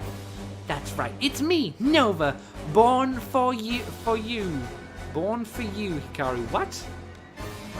For me? That's right. I was born for your sake, Hikaru. I'm also the one who will kill you, Hikaru. Question mark? Wait up, Hikaru. Play with my rune god. Regalia. Oh, there's a common name. Luckily I knew that one. She's fast, Hyida. Look what I can do. Flame arrow. Hey, that's my move. That's the same fight. Yeah, I know. I said that, bro. I said that's the same move. What's going on here? I've been dying to meet you, Hikaru. Mother finally said I could come see you. Come. Why? Why do we have to fight each other? Why? What kind of question is that? Hikaru, don't you see? I just love you so much. Wow, enough to kill me. That's intense. Ah! Ah, that's so precious. I love it when you scream. Let me hear more of it. How do you know my magic? Easy, I'm you, except with pointy ears. I know everything there is to know about you. I also know that deep down you want to be punished. What? So I'll give you just what you want. I'll kill you. What's that? It's Zagaro's rune god. No way, Zagaro's alive? Oh, come on. You're butting in between me and Hikaru. Zagaro, you saved me? No. I am not Zagaro. I just look exactly like him. Lantis, are you Lantis of Serio? It's been a while, Hermes. Whatever your name is. You know His Highness? Indeed, I met him while I was traveling abroad.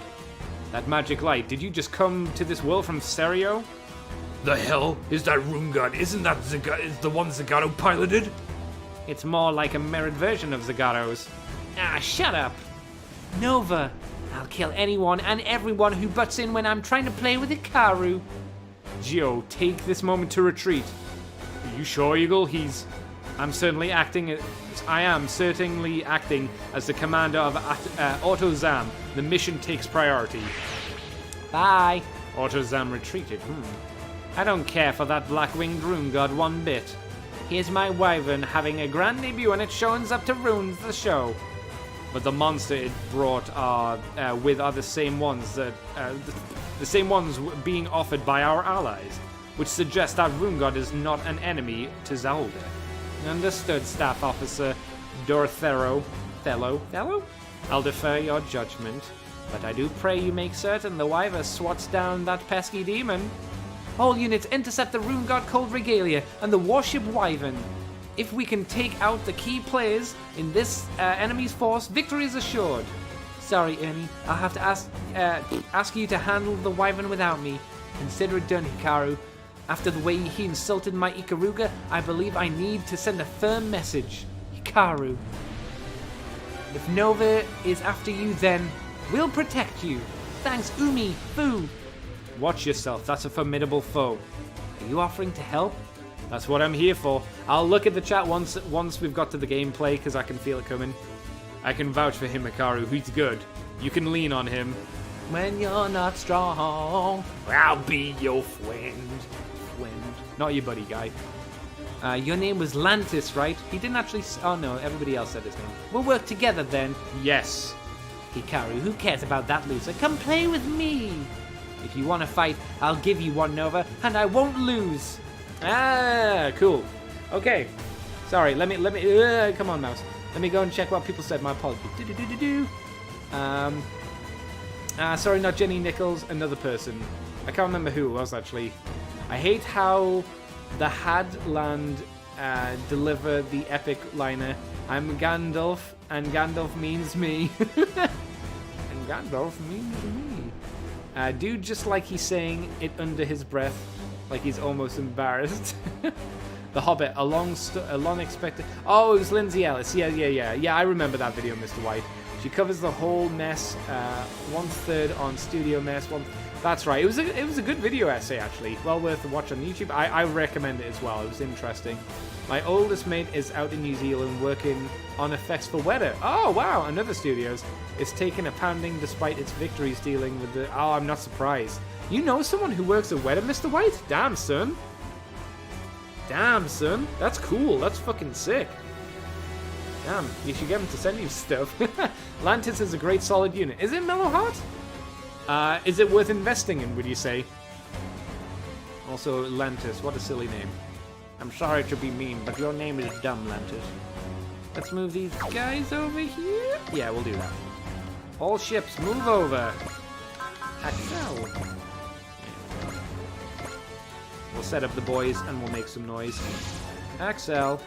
I think we moved everybody again, right? Oh no, Zagato. No. I'm gonna keep calling him Zagato.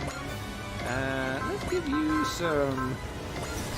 Yeah, some of the ladies. Get you to kill someone as well. Is it dangerous? Sure, but I think I can protect. Ah, you can't move and do that? Lame. I won't even kill, bruh. Oh, we could have just given him love and it would have definitely done the kill.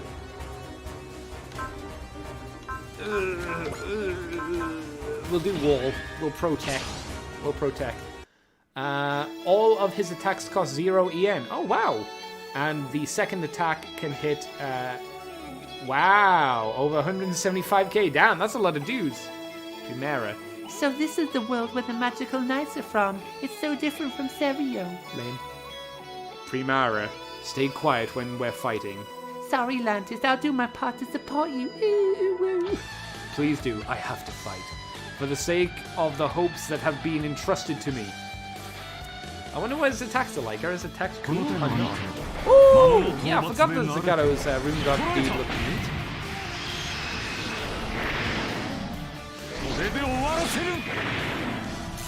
Ah, that's pretty solid. Yeah, that in itself is pretty solid. Damn. I don't care about your shitty attack, little bug. Not at all. Is everyone done? Everybody's done! Okay, end the turn. Nice.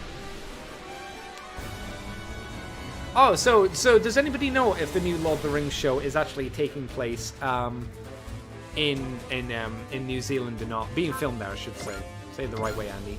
No, we want that. We just want... Well, we'll see. We'll see. Full soup. We're gonna have to read again. I am. Anyone who gets between me and Hikaru having fun gets to die. Wow, what a plug thing. And then I'll kill you, Hikaru. After all, Hikaru belongs to me. Oh, for goodness sake, you just you just cannot stop running your mouth, can you? You won't get your way. You won't get your way. We'll keep Hikaru safe and sound. And I'll protect Umi and Fu. Not just them either. I'll protect the lives of every last person fighting to live. Is that a redundant line? No matter what. That seems a bit redundant. Hikaru! Now that's the Hikaru we know. I'm not sure why, but when I look at Nova, these painful feelings and these other strong emotions well up in me. That's how I feel sometimes when I watch an anime. But not like in a bad way, like in a, oh man, I'm so sad. In a good way. That's why I finally understand the purpose I fight for. It's not a fun or happy thing, and it may be really hard and painful even. But I still stand up and fight to protect someone else. Exactly, Hikaru. That's our battle, the battle of the magical knights. Hikaru, if you really want to be with those girls so badly, I'll make that happen for you. I'll kill you all together. Then you'll never be apart ever again. You will do no such thing. We're magical knights. We fight together, 3 as 1. And we'll never stop moving forward, onwards to the endless future that's before us. Why? Filmed in New Zealand and England. Oh, in England as well. In the countryside, right? I'm actually... Okay, very cool, girl. I'm actually surprised they're filming in England. I would have thought they'd film... Like, where did they film? Didn't they film a lot of Game of Thrones in Ireland? I'm surprised they didn't film there, to be honest. Well, at least they are filming in New Zealand. That's good. And I'm glad to see that they're filming in or hear that they're filming in the UK. Because that brings money to the British film industry, so that's good. I guess it obviously doesn't mean the show's going to be good. But it's like, yeah, okay, fair enough. I don't want to be driven out, you man. Get out of here, girl. Oh, there we go. Protect? Yeah, Protect. I've already seen one. We'll show the Emerald Typhoon. Okay, so that's good. Here's a question for you then, chap. Because the Book of Boba Fett is, I think, arguably bad. きませんよ Especially compared to the 2 Mandalorian episodes 魔物 where との they 戦 actually いは put them in. 私たちに Do 任せて people くだ have さい faith in the Obi-Wan Kenobi series? Because you know what, I know a lot of people. Actually, yeah, that's a lie. I don't know a lot of people, but I'm sure there are people who are fucking tired of seeing stuff filmed on Tatooine and having another show where everyone's based on Tatooine. Because I can't see why Obi-Wan wouldn't be set on Tatooine. I don't even know what your story would be for Obi-Wan. Just keep baby Luke alive, right? I don't see. I don't really see why that's being filled in apart from again. Gotta make money, baby. I get it. Don't get me wrong. Disney's scrambling to make money with the licenses that they have. I just don't think they're going about it in the right way. I remember coming out of The Force Awakens and being kind of, everybody around me was really hyped, and I was like, I don't know. And then someone actually laid out that, oh, this was just the other movies, and I was like, oh shit, you're right, it is just the other movies. How did I never know? And then I pieced it together and went, yep, that's why I didn't like The Force Awakens. And then obviously Star Wars just kind of kept tanking. I did really like the Clone Wars TV series, but I think after all of this, I am kind of just done with Star Wars, unfortunately. It's a shame. I'll always enjoy the original 3 movies. I'll always have a place in my heart for them, because I think first one, in terms of story, isn't it crazy amazing? It's a good solid story, but you're not going to go away going, wow, this changed my life. The thing about Star Wars was the effects were incredible for the time. And they're still great. The effects are out of this world for the time. You look at that movie and you go, ooh, damn, that's a fat-ass movie, and I love it. The Empire Strikes Back, great film, just all through, just solid, just really good. Return of the Jedi is a third of an amazing film and 2/3 of what the hell is happening. Those 2/3 being Jabba's palace, which comes out of nowhere and doesn't really make much sense. And you could literally cut the Jabba's palace scene and you lose literally nothing from the film. And then the Ewok fight, which is just kind of, I would describe the Ewok fight on Endor, the battle on Endor, I'd easily describe that as like, that's the stuff George Lucas put in there for kids. The good stuff is, it's not built up. If they dedicated the entire movie to the struggle of Darth Vader and Luke Skywalker convincing him not to be Darth Vader anymore, that would have been a really solid fucking cool movie. Because the bit that we do see of it, that is the end part of the story. There's no solid reason why Darth Vader changes his life. Especially when he's having that conversation where Luke surrenders himself to Darth Vader, and he starts questioning. There's no reason that Darth Vader should be doing that at that point. I'm sure there's like extra lore and books to say why that's the case, but logistically, there's no real reason. Not really. Oh, we haven't seen this one. Woo! Let's see this attack. I haven't seen this one. So if that movie had been dedicated and primarily focused on 3 characters, Obi-Wan, if it had been focused on the Emperor, if it had been focused on Darth Vader and Luke, and their relationship, and how, the tug of war goes between those 3, that could have been, it could have been. Shoulda, woulda, coulda, right? I say it could have been a great movie, it could have been a fucking shit movie, right? What do I know? There are things that sound good in concept that you just fuck up in the end. Like something goes wrong and it gets messed up. That's fine, I get it. But I think the concept of that is a stronger idea than how'd they get Han back? Who cares? They get Han back. You could do it in an off-word thing. Maybe Han Solo doesn't come back because he didn't really add anything to the movie. Let's be honest. He wasn't a great, impactful part of Return of the Jedi. He was there. He just didn't do anything. It's almost like the writers went, what do we do with Han Solo now we've got him back? The writers go, I don't know. Oh, that's a shame. And I think that's probably the start of, Harrison Ford being like, I want to die and never come back. Like, damn it. You're the reason that the Force Awakens happened the way it did, aren't you? You were begging to die in that film. You're begging for someone to kill you. Don't lie, I know it was. Oh, stupid horse isn't gonna get anywhere in time, is he? Do we have Axel? We don't have Axel. Sheesh! Okay, we'll just move up. What people said. They made a mistake relying on Tatooine too much. Hell yeah. The problem is a lot of the characters that they want to rely on are on Tatooine. And I guess it's too expensive to do, you know, if it's like, let's film in the desert. Desert's got to be pretty cheap to film in, right? I could be wrong. Maybe deserts are really expensive. Potentially. The Bad Batch was really good. I hear that. My buddy Jai, who you may notice, Aaron, coming into the chats every now and again, he says the Bad Batch is good. The problem is, I try to work myself up to care about Star Wars. It's really difficult after everything that's currently on for Star Wars. I feel like I'm in a pit of tar, and trying to get any entertainment out is a struggle for me. Obi-Wan should be based on Tatooine, but Mando and Boba didn't need to be. 100% agree. 1000% agree. Maybe for Boba Fett, you could do an interesting story about, like Django had the story where, like Boba Fett has had a near-death experience, right? He's had a near-death experience. He goes, why did Django make me? Why did Django have me the way he did? And it's maybe his discovering of, he also wants a family. Maybe he discovers he doesn't want to have a family like Django did, and have a clone of himself.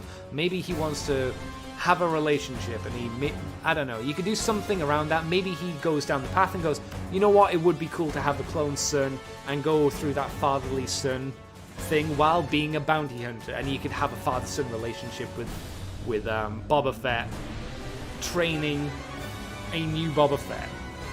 I don't know if that would piss off people, but there's an interesting idea again there. You could show the feelings of being a new father. You could show Boba Fett being a better father than Jango Fett, even though Jango Fett seemed like he was an okay dad, to be fair. You could do stuff like that. This is an interesting idea there, and you could then set it on Kamino, or you could have it start on Kamino and then go from Kamino to other places. You know, that could be quite interesting. The premise there is good. Mando, obviously, he's a bounty hunter. There's no reason he should be in one place. He should be going from place to place to place. Vader's choices make no difference now. That's true. That's the that's a problem. All buggered. I will admit I have almost the opposite view on Return of the Jedi to you, even though it wasn't a patch on Empire. It looks like a classic compared. No, 100% agree. 100% agree. Yeah, that's the thing. I would even say that the prequels, it's amazing what, like, three bad movies, 3 terrible movies will do, because it made me go, you know what? Maybe the prequels weren't that bad. They were. The prequels were really bad, but in hindsight, you go, they weren't as insulting. They weren't as insulting as The Force Awakens, Last Jedi, and whatever the final one was called. You got this. Thank you, Mello. What am I on about? Yeah, I think for me, I think this is the same for other people. It was a weird way to make those movies seem better. Because it's like, well, I guess they're better than the last few movies, so does it make them good? No. Does it make them better? For me, I would say I would much rather, and I think I get much more of a Star Wars vibe from the prequels, even if it's not 100% good. Even if it's not 100% like, this was some top tier fucking Star Wars shit right here. It's like, it still feels Star Wars. It feels like not the great part of Star Wars, but still Star Wars. While the sequel trilogy just feels like a studio mess from beginning to end. Isn't that weird? I wonder if that's just me being an old man about it. I don't know. I want to believe that it's not me being an old man about the prequels versus the sequels. And there is a bit, because again, I think there is some interesting things in the prequels. There is some interesting stuff in the prequels that's bogged down, unfortunately, by George Lucas. I think George Lucas is his own worst enemy when it comes to doing movies. That's how it came across to me. Like, he's got ideas, but I don't think George Lucas has followed through. Because I hear the first Star Wars film was a nightmare, and it was really put together on the editing room floor. Which obviously, that's not George Lucas, that's somebody else. Somebody else made the Star Wars what it was. And obviously, Empire had very little George touching it. So George, good visionary, better to keep his fingers out of pies, is how it appears to be from my perspective. But again, I don't know shit, what do I know? It's just the little bits I know. As Red Letter Media said, the prequels are still bad, but in a different way. You can tell George was involved. Yeah, 100%. Yeah, I would agree. Is it wrong to say it feels like there's more love in them? That's, I guess, if I'm being fair, it's hard to say if there is, in quotations, more love in those prequel films than the other ones. It feels like it. To me, it feels like there's more love in those films. Does it mean there is? No. Does it mean I want there to be? I wouldn't say I want there to be, but it does feel a little bit more like there's a bit more something. Can I not reach you, Catherine? I guess we'll start whipping this boy. We'll do a Hell in Heaven. We haven't done one yet. Oh, you're not gonna touch me? Get out of here, bro! Get the fuck out of here. Get out of here. These recent films just have Star Wars as a title only. Yeah, I think that's a problem with a lot of this. I think that's an issue with Disney. That's 1,000% a Disney problem. Disney used to be a company that made interesting things, and at some point, I think Disney died. Disney died when they gave up on projects like Atlantis. Disney, for me, died when they went, fuck it, we're not going to bother anymore. And then they started in my opinion, they saw Pixar, and they went, we'll have that. We don't want to do the work. We'll have Pixar. Because I don't think the success of Disney from Toy Story onwards was anything to do with Disney. It was Pixar's success that was bankrolled, I'm guessing was more than likely bankrolled by Disney, and Disney leached off the creativity of those people who worked there. When I say Disney, I mean Disney as a company, as an entity, rather than like Disney executives. Because I know that there were some big names from Disney that worked with Pixar. Obviously, no doubt about that. What's my mission? I don't want to end this too early. Oh, both of them go down. Okay, that's fine. I don't want to do a dumb thing. In Bukunin, this won't kill. Oh, you have to see the doc on YouTube how Star Wars was saved. I wonder if I saw that, because I have seen something that talked about that, and it showed deleted scenes and stuff. I wonder if I did see that, Mr. White. Star Wars was edited by George's ex-wife. I think I did hear this. The special editions were made partly to take her influence on the films. Oh, okay.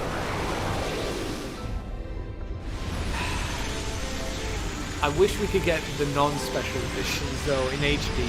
I know you can, in quotations, get the non-special editions in HD, but I wish there was an official way.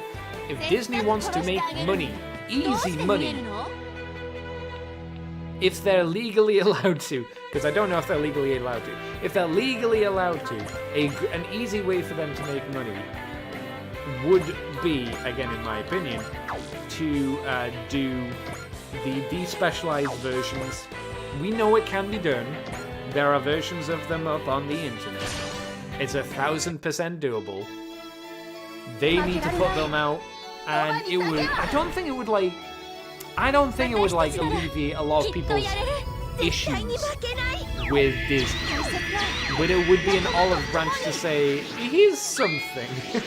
It's like, I think, Paramount, in my opinion, fuck Star Trek. And have fucked Star Trek since they did the J.J. movies. Because the J.J. movies are not good. They're popcorn. At best, the J.J. movies are popcorn. Generally, they're pretty garbage. And I think if they went, here's DS9, here's Voyager on Blu-ray, we know it costs us a lot of money, but here you go. It would make people go, oh, you know what? After all the shit shows you've done, thank you. Thank you. You've done something. Andy, they can be. Hang on. No, I know you can. I know you can acquire them. But I think there should be a physical version that you can buy. Not directly, obviously, produced by Disney, but put out by those people to say, instead of going like, oh, you want the original trilogy? Here's the special editions. I don't want them. No one wants them. Actually, some people might want them. Generally, I would always prefer the non-specialized versions. I would always choose it. When Star Wars was sold, the one stipulation George had was to keep the original versions of the film with Fox, which he thought would ensure the originals could never be released. Why did he not want the originals to be released? Do you know why that's the case, Mr. White? Or is this just what you heard, but you don't know the context of to why? Did you see the newest Gundam game coming out? Looks super good. The one that's going to be on the Switch and PlayStation and everything like that, the SD one? I did. I need to see more of it now. I need to see more of that game. I want to see more of it. Because if it's like Gundam Breakers, I'll be on board. If it's like Gundam Breakers, I'll be on board. Or like a Dynasty Warriors game, I'll be on board. Be very cool. If it's like Gundam Versus, if it's more like Gundam Versus, I won't be interested because I don't like the Gundam Versus series. I don't think they're bad games. It's just the gameplay doesn't really do it for me. Looks like old SD Capsule Fighters. I don't know what that is. I haven't played that game, so I don't know. George was thoroughly salty about his ex-wife. To be fair, if she divorced George Lucas, she probably got a fuck ton of his money, so... Yeah, that makes sense. But yeah, if Fox now is owned by Disney, I guess maybe they can do. So Disney just has to put those out. He hated that she got credit still. I mean, if she did a good job, she did a good job. But I get it, you know, messy divorces and stuff like that. It's not. SD Gundam Capsule Fighters was a co-op online game. Oh, here's a question then. Because I know nothing about that game. Was that game only co-op? Did you have to play it with people, or could you play it on your own as well, out of interest? Was it... This is going to be a really terrible comparison. Was it like Left 4 Dead, where, yeah, you can play it on your own, but you're fucked. You need to be like a crazy player to get through Left 4 Dead on your own, if you even can, I don't even know. Or is it an experience that you can't play alone? You can play solo, with people. Oh, okay, that's fine. Then I'm actually more interested. But there is one problem, Mello. One problem. The game won't be brave. They're not going to be brave. You know how I know they're not going to be brave? Because they will not put in the Windmill Gundam. I know it. You know it. Because they're fucking cowards. Because no one realizes how good Windmill Gundam is and Tequila Gundam is. Yes, they will. Are you sure? Are you sure they'll put in Windmill Gundam? It's already in the game. Windmill Gundam's in the game. Is that in the old one or in this new one? Is it guaranteed? If they are, if they've got Windmill Gundam in and Tequila Gundam, I'll buy that game. Fuck, I'll buy that game. I gotta support Windmill Gundam. I love Windmill Gundam. I love Tequila Gundam. They're stupid. That's why the special editions exist. The ex-wife is no longer on the credits. Oof, that's rough. That's real rough. If that's, I mean, I totally believe you. I want At-Guy. At-Guy's pretty good. At-Guy is cute. At-Guy is a cute boy. At-Guy is love. At-Guy is life. I like, I think I like the Zagok a little bit more than the At-Guy. But don't get me wrong, there's nothing wrong with an At-Guy. There's nothing wrong with the At-Guy. I just like the Zagok a little bit more, you know? I like the little pincher hands. I like them. I like their stupid heads where they have missiles in, which is like really unpractical, because if that thing takes a headshot, well, I guess you could say the pilot's always dead, but the fact that there are missiles surrounding the pilot at all times, that's a terrible idea. Also, you can tune up units as well. Yes, I did see that in the trailer. That looks interesting, so you can make weaker units good. The issue it's not a massive issue I have. Usually when you can make weaker units better, they're usually still not as good as the good units when you make them better. You know, there's usually a cap. You can't like get like a Zaku tank in the Dynasty Warriors game. You can never get a Zaku tank to be as good as who was fucking OP in the Dynasty Warrior Gundam games. Who was fucking OP? I can't remember. There were definitely some mech suits who were OP as fuck.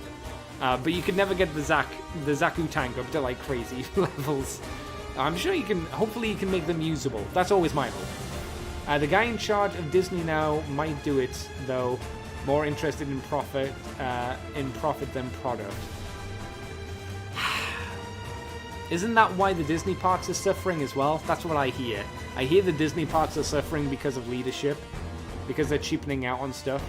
Like I've seen what they're doing with the Star Wars hotel, and that's like how much money that apparently costs and how cheap it looks. It's like, wow! I think Walt Disney would be upset by it, personally. But I don't know. I don't know Walt. We may both be dead, but I haven't talked to him. He hasn't been brought back as far as I know. As far as I know, his head's still in the jar, so maybe he's not technically dead. In my heart, all of the units will be good. Long live Zeon. Zeeg Zeon. Hell yeah, Mellow Heart. Oh, Zeon has so many cool... You know why Zeon's the best? Because they have so many fucking cool designs. They have so many cool designs. I love the fact that the lore is... The reason the Zeon lost, or one of the extra reasons the Zeon lost, was because they were idiots. And they just kept making prototype after prototype after prototype. It's like, you fucking idiots. You were winning the war. And you're like, let's make another prototype. You're winning! You don't need to make any more. What are you doing? And they're like, nah, we'll make another prototype. Bankrupt ourselves. Why not? On that note, gonna crash. No worries, Mr. White. Thank you for coming on by. And thank you for providing me interesting topics to talk about. I hope it's been fun. Also played the Big Zam. I like the Big Zam. Mainly because I like Dozel Zabi, because Dozel Zabi's a fucking man. I loved him in Gundam Origins, where, like, he's in an exploding car, and he just comes out the car like, that didn't kill me, I'm just a little bit scarred. It's like, pfft. Jesus. I'm surprised he even died in the original Gundam series. I like Dozel Zabi. What a chad. Dozel Zabi, chad. Ugh, this is dumb. There she goes. If I have to, I'll just take out the one standing between me and Hikaru first. Umi-Fu, run! Nova's coming after you! Don't insult me, Hikaru. We're also magical knights, remember? We fight together, with you! Umi-Fu! Hikaru, we're your friends, so please don't take everything on yourself. You can turn to us. But... You're one of Hikaru's love... the one Hikaru loves so much, huh? Perfect. I'll tear you apart right in front of her. Please, there's no way I'd lose to you. We'll protect Hikaru ourselves. Oh, sheesh. It's exactly because we want to protect her, protect the people we care about, that we fight in the first place. And that's why we'll never lose. Wow, I could never talk in sync with my friends like this. Do I suck? Am I just not a good friend? Can I not talk like this? Oh shit, new attack! Damn, if you like armpits, there you go. This is the attack for you if you like girls' armpits. Armpit pog. I know one day it'll drop. I'm gonna co-op with my friend. Oh, I'm going live to co-op with my friend. Hell yeah, you may as well. I have. Do we know when it's coming out? Was a date of when it's coming out announced, fellow? Woo!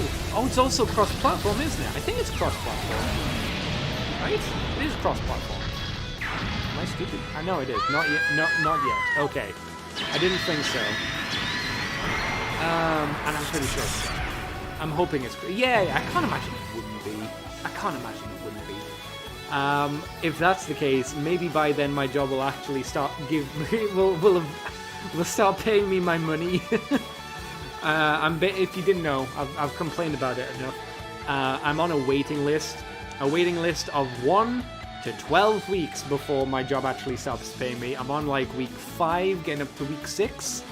Once it gets past that, I'll be able to contact them and be like, hey, so what's going on? So at the moment, there's Monster Hunter Rise. I'd love to buy. I'd love to buy Elden Ring and Total War Warhammer 3. I'm only able to buy one of those games, and it's going to be Total War Warhammer 3 because I really like Warhammer.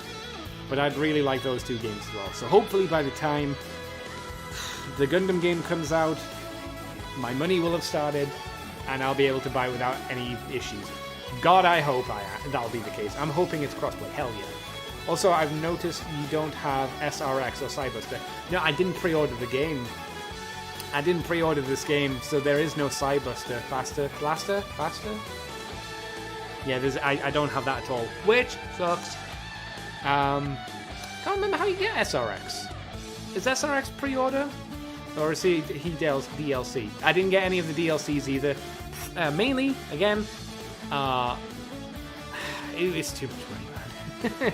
It's too much money for me. Here's me with a healing headbutt. Thank you, I appreciate it. Yeah, they were both... Fuck! They were both pre-order? This shit.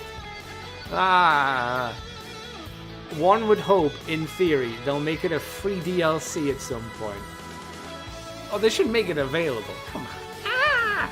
Umi, Fu, when did you learn new magic? Ironically, we learned just now. I wish strongly to protect you, and just came to me from my heart. Lame. The same thing happened to me. I wonder if it was our desire to protect our friend that breathed this power into us. Lame. The desire to protect someone? That's it. That's where our journey started. It was never about making up for mistakes. Even Princess Ermintrude never wanted that for us. Sure. Now's our chance to return to the first moment that we were here to do. That's what we're here to do. Reading hard. That's what we're trying to make happen. Woo! Woo! Reyes, you're giving me power, aren't you? Let's do this, Umi, Fu, Reyes. Let's move ahead to the future. All of us, everyone together. This stinks. I'm out of here for now. Nova, tell me who you really are. Nope, I don't think so. Fuck you, bitch. Let's play again, Sentai Hikaru, once I kill everybody standing between you and me. I'll kill you last. Bye, crazy lady. What's her problem anyway? I don't know, but considering that she's in a room god, she must have some connection to Serio. Nova, who are you? The source of their power, It doesn't matter! The heart of the cards gave me this power-up. Oh wait, wrong anime. It sounds pretty similar. How healthy are you, Big Bird? Oh yes, it's very healthy. Ooh, people got moves. Axel. There's Axel.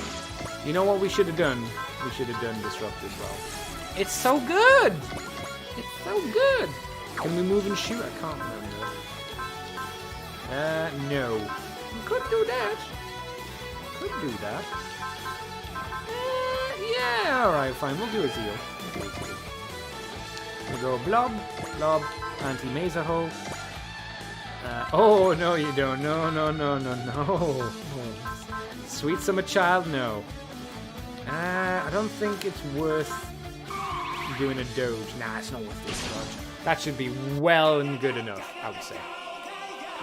Yay! Shadow is late support unit if you want to throw him into your team. Gives all units 2 block dodge. Oh damn! I have used Shadowmaru a few times. I've always been like put off by how little damage he does. Him and Kage, both of them, like every time I put them in, I'm like, damn, I want you boys to hit. I want you boys to slap. And it's more like a wet slap with a flaccid penis against the side of your face. It's like, that's it. And then you've got Galgaiga and King Jada who's just like, boom! And your jaw comes flying off. Ooh, you think you're a big boy? We could probably kill you. Ooh, I don't want to kill him. Let's go in with Amuro. Amuro won't be able to kill him. All range attack. Oh, no, wait. Yeah, no. This is totally doable. Mercy. Just in case. We'll also do soul. Yeah. And we'll also do some of this.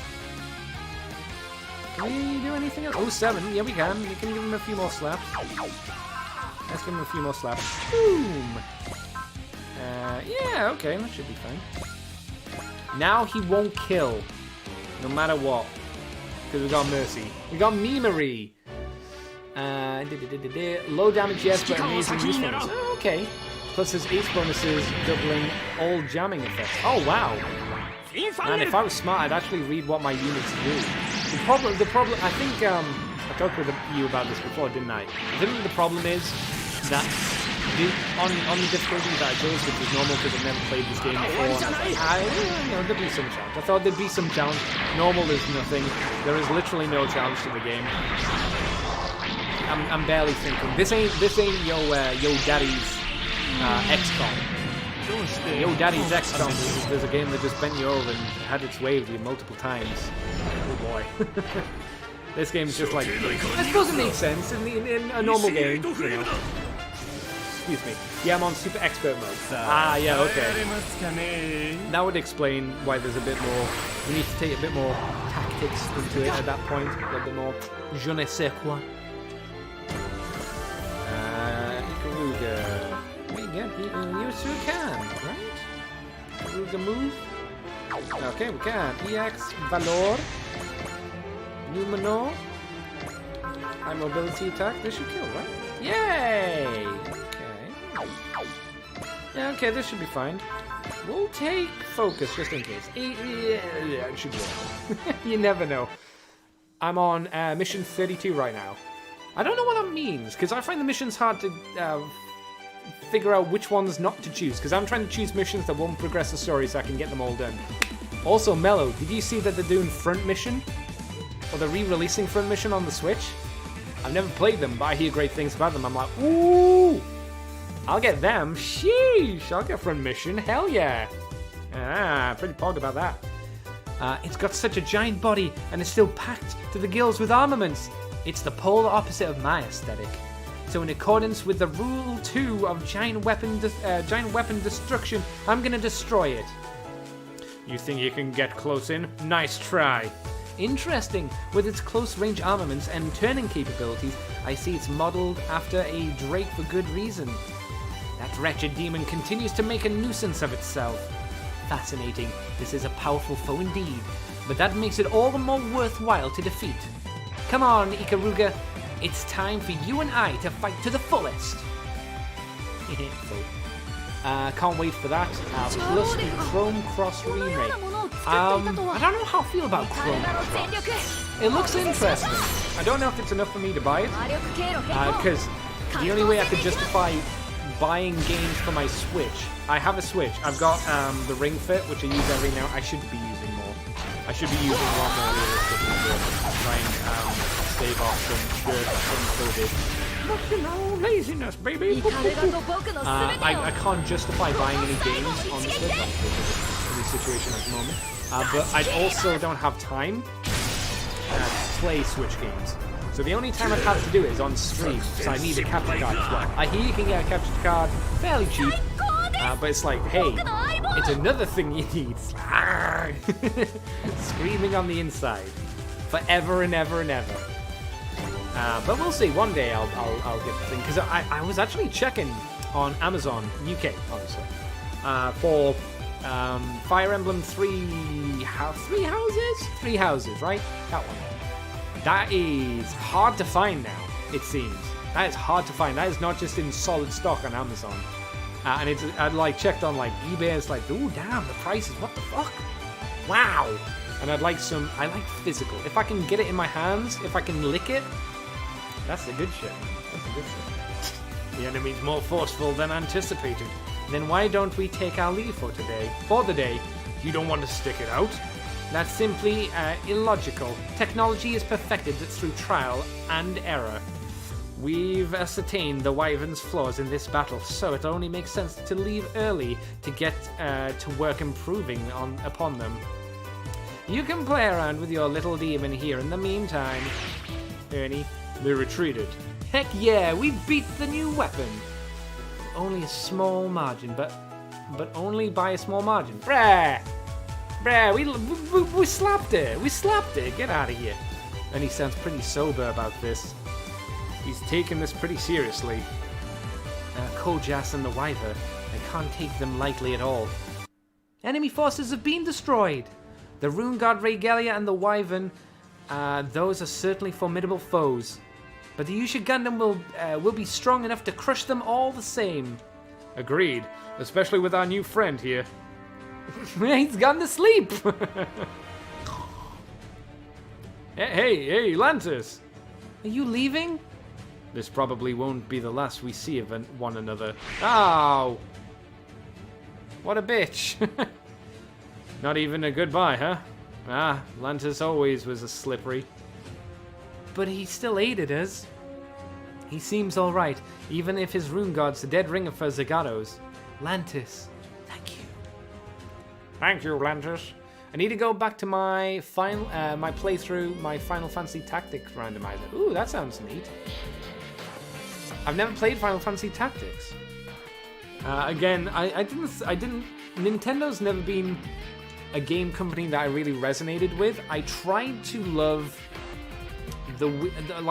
I tried to get into Nintendo with the Wii, and there were a few games on the Wii I thought were neat, but there wasn't enough. There wasn't enough to keep me hooked. There is more games on the Switch I'd like to play that I just haven't had either the time or the money to get around to playing. But I think the Switch is a better console than previous Nintendo consoles. Though there are a lot of like Nintendo titles, like it goes, here's Mario Kart. I'm like, yeah, I don't care. Here's a Mario game. Yeah, I don't really care. Here's a new Zelda game. Yeah, I don't really care. Those things don't do a lot for me personally. I don't hate them. I don't think they're bad by any stretch. I think they're very good games. They don't resonate with my dead soul. Ernie. Fine work out there, Hikaru. Your special training paid off. I think it was partly the power of love you told me about. That's the power of love. Bow, bow, bow. That's the power of love.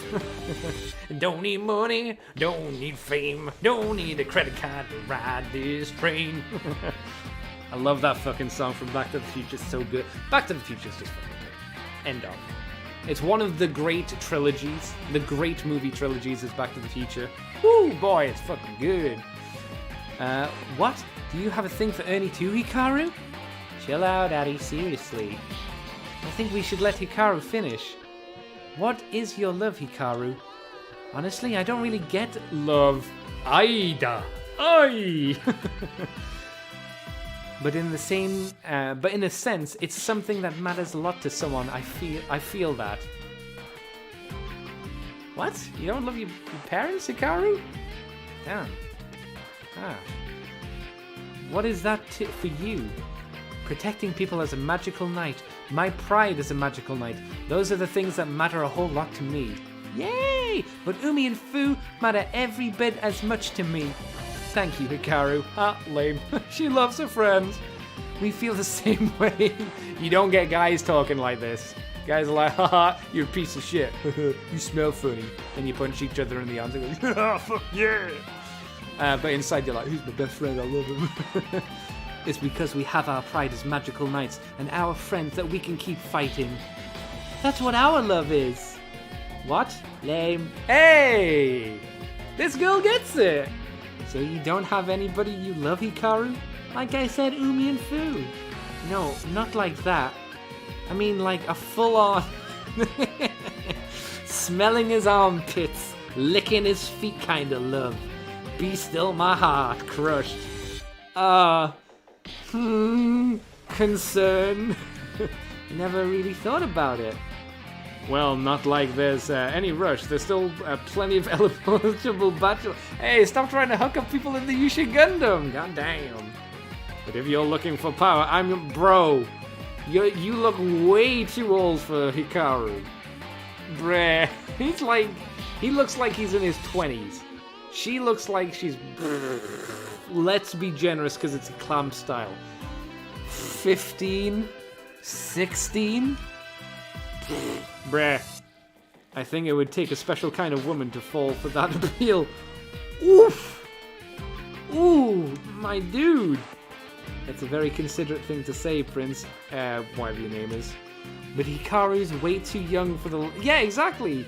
For those lines like that to work on her, thankfully. No, I think we just underline, she's way too young. I know Fu's got Ferio, but what about Umi? That's a secret. Oh, now I want to know your crush too, Umi. Could it be me? No. Nice try, but I'm into older types. I have daddy issues I need to work out. Concern. Like a lot? Oh no, maybe I was joking. Maybe she do have daddy issue though.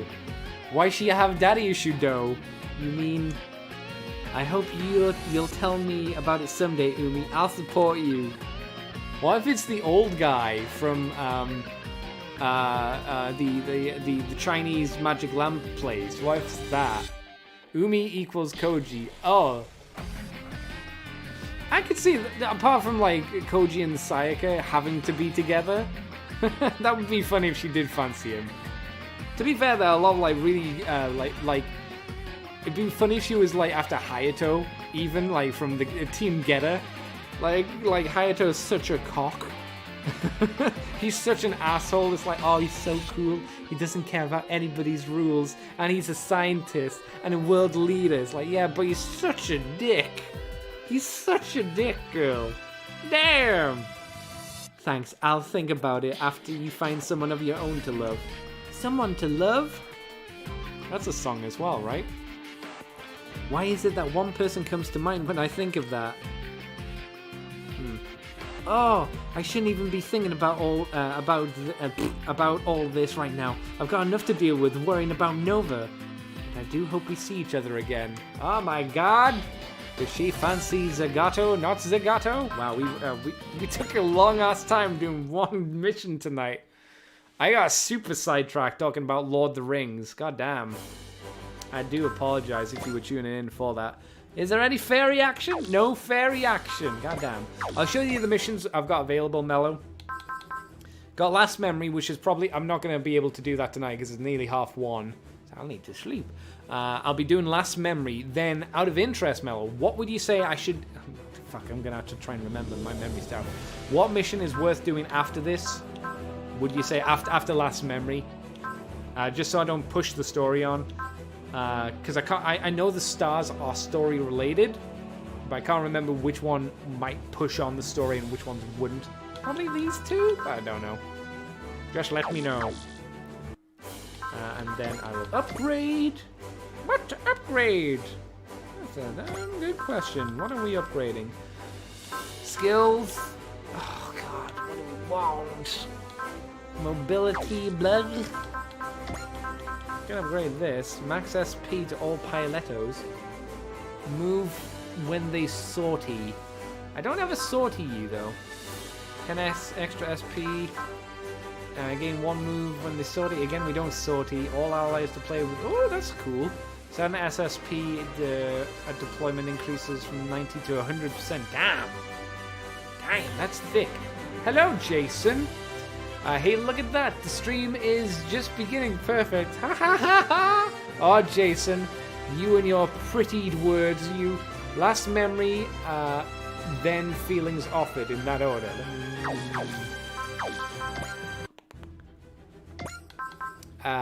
Last Memory, then Feelings Offered. Okay.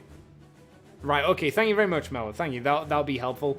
I mean, I have a great excuse for not being here sooner. You missed out about me talking about Lord of the Rings, Jason. I've only done one mission today. Mr. White and Aaron and Mello got me talking about Lord of the Rings, and I just went on a fucking spree. I just was super engaged in talking about Lord of the Rings. And the new one ring to suck them off all, or whatever it's called. I can't remember. What's this one do? Multi-action, one less? Excuse me. Sorry. Apologies. Dang, I mean, I have... Oh, the grand... Yeah, I know. That was crazy. One mission equals Attack on Midget Talk. Attack on Titan Talk. Oh, yeah, we did Attack on Titan.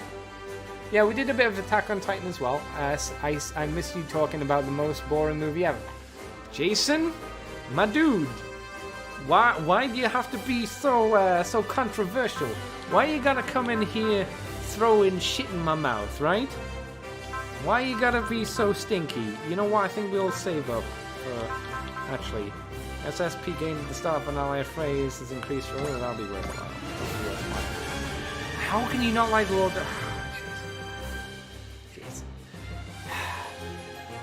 You don't understand.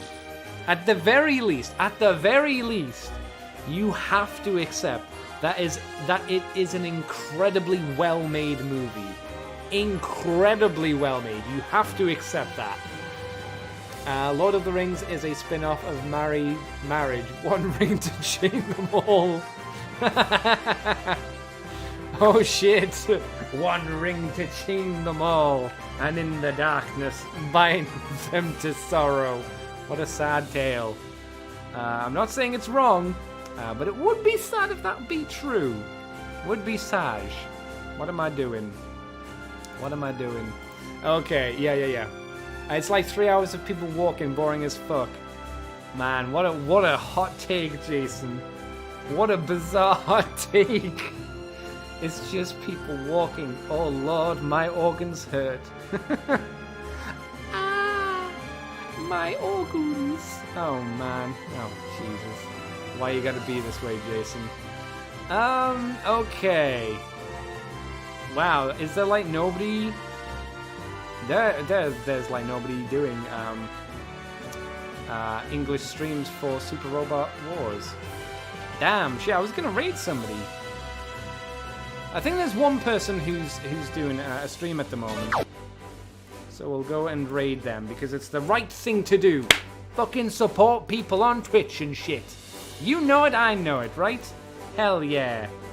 It's a good way to meet people and all that joke. Hey, my joke was great. I liked it. I can go live if you want to raid me. Sure, yeah. If you're gonna go live now, yeah, I'll raid you, Mello. Hell yeah, why not? Twitching and shit, hell yeah. Yeah, why not? Yeah, if you want to go live now, Mello, I'll give you a raid if you like. Don't get me wrong, there's not a huge amount of people here, but every little helps, and it's fun. I like to play. Makes me feel like I'm doing the whole Twitch thing. In earnest. True, exactly. It's always good to bring the hype. Thank you for the follow. Okay, right. Thank you for the follow. I didn't notice this. This did not pop up on my feed at all.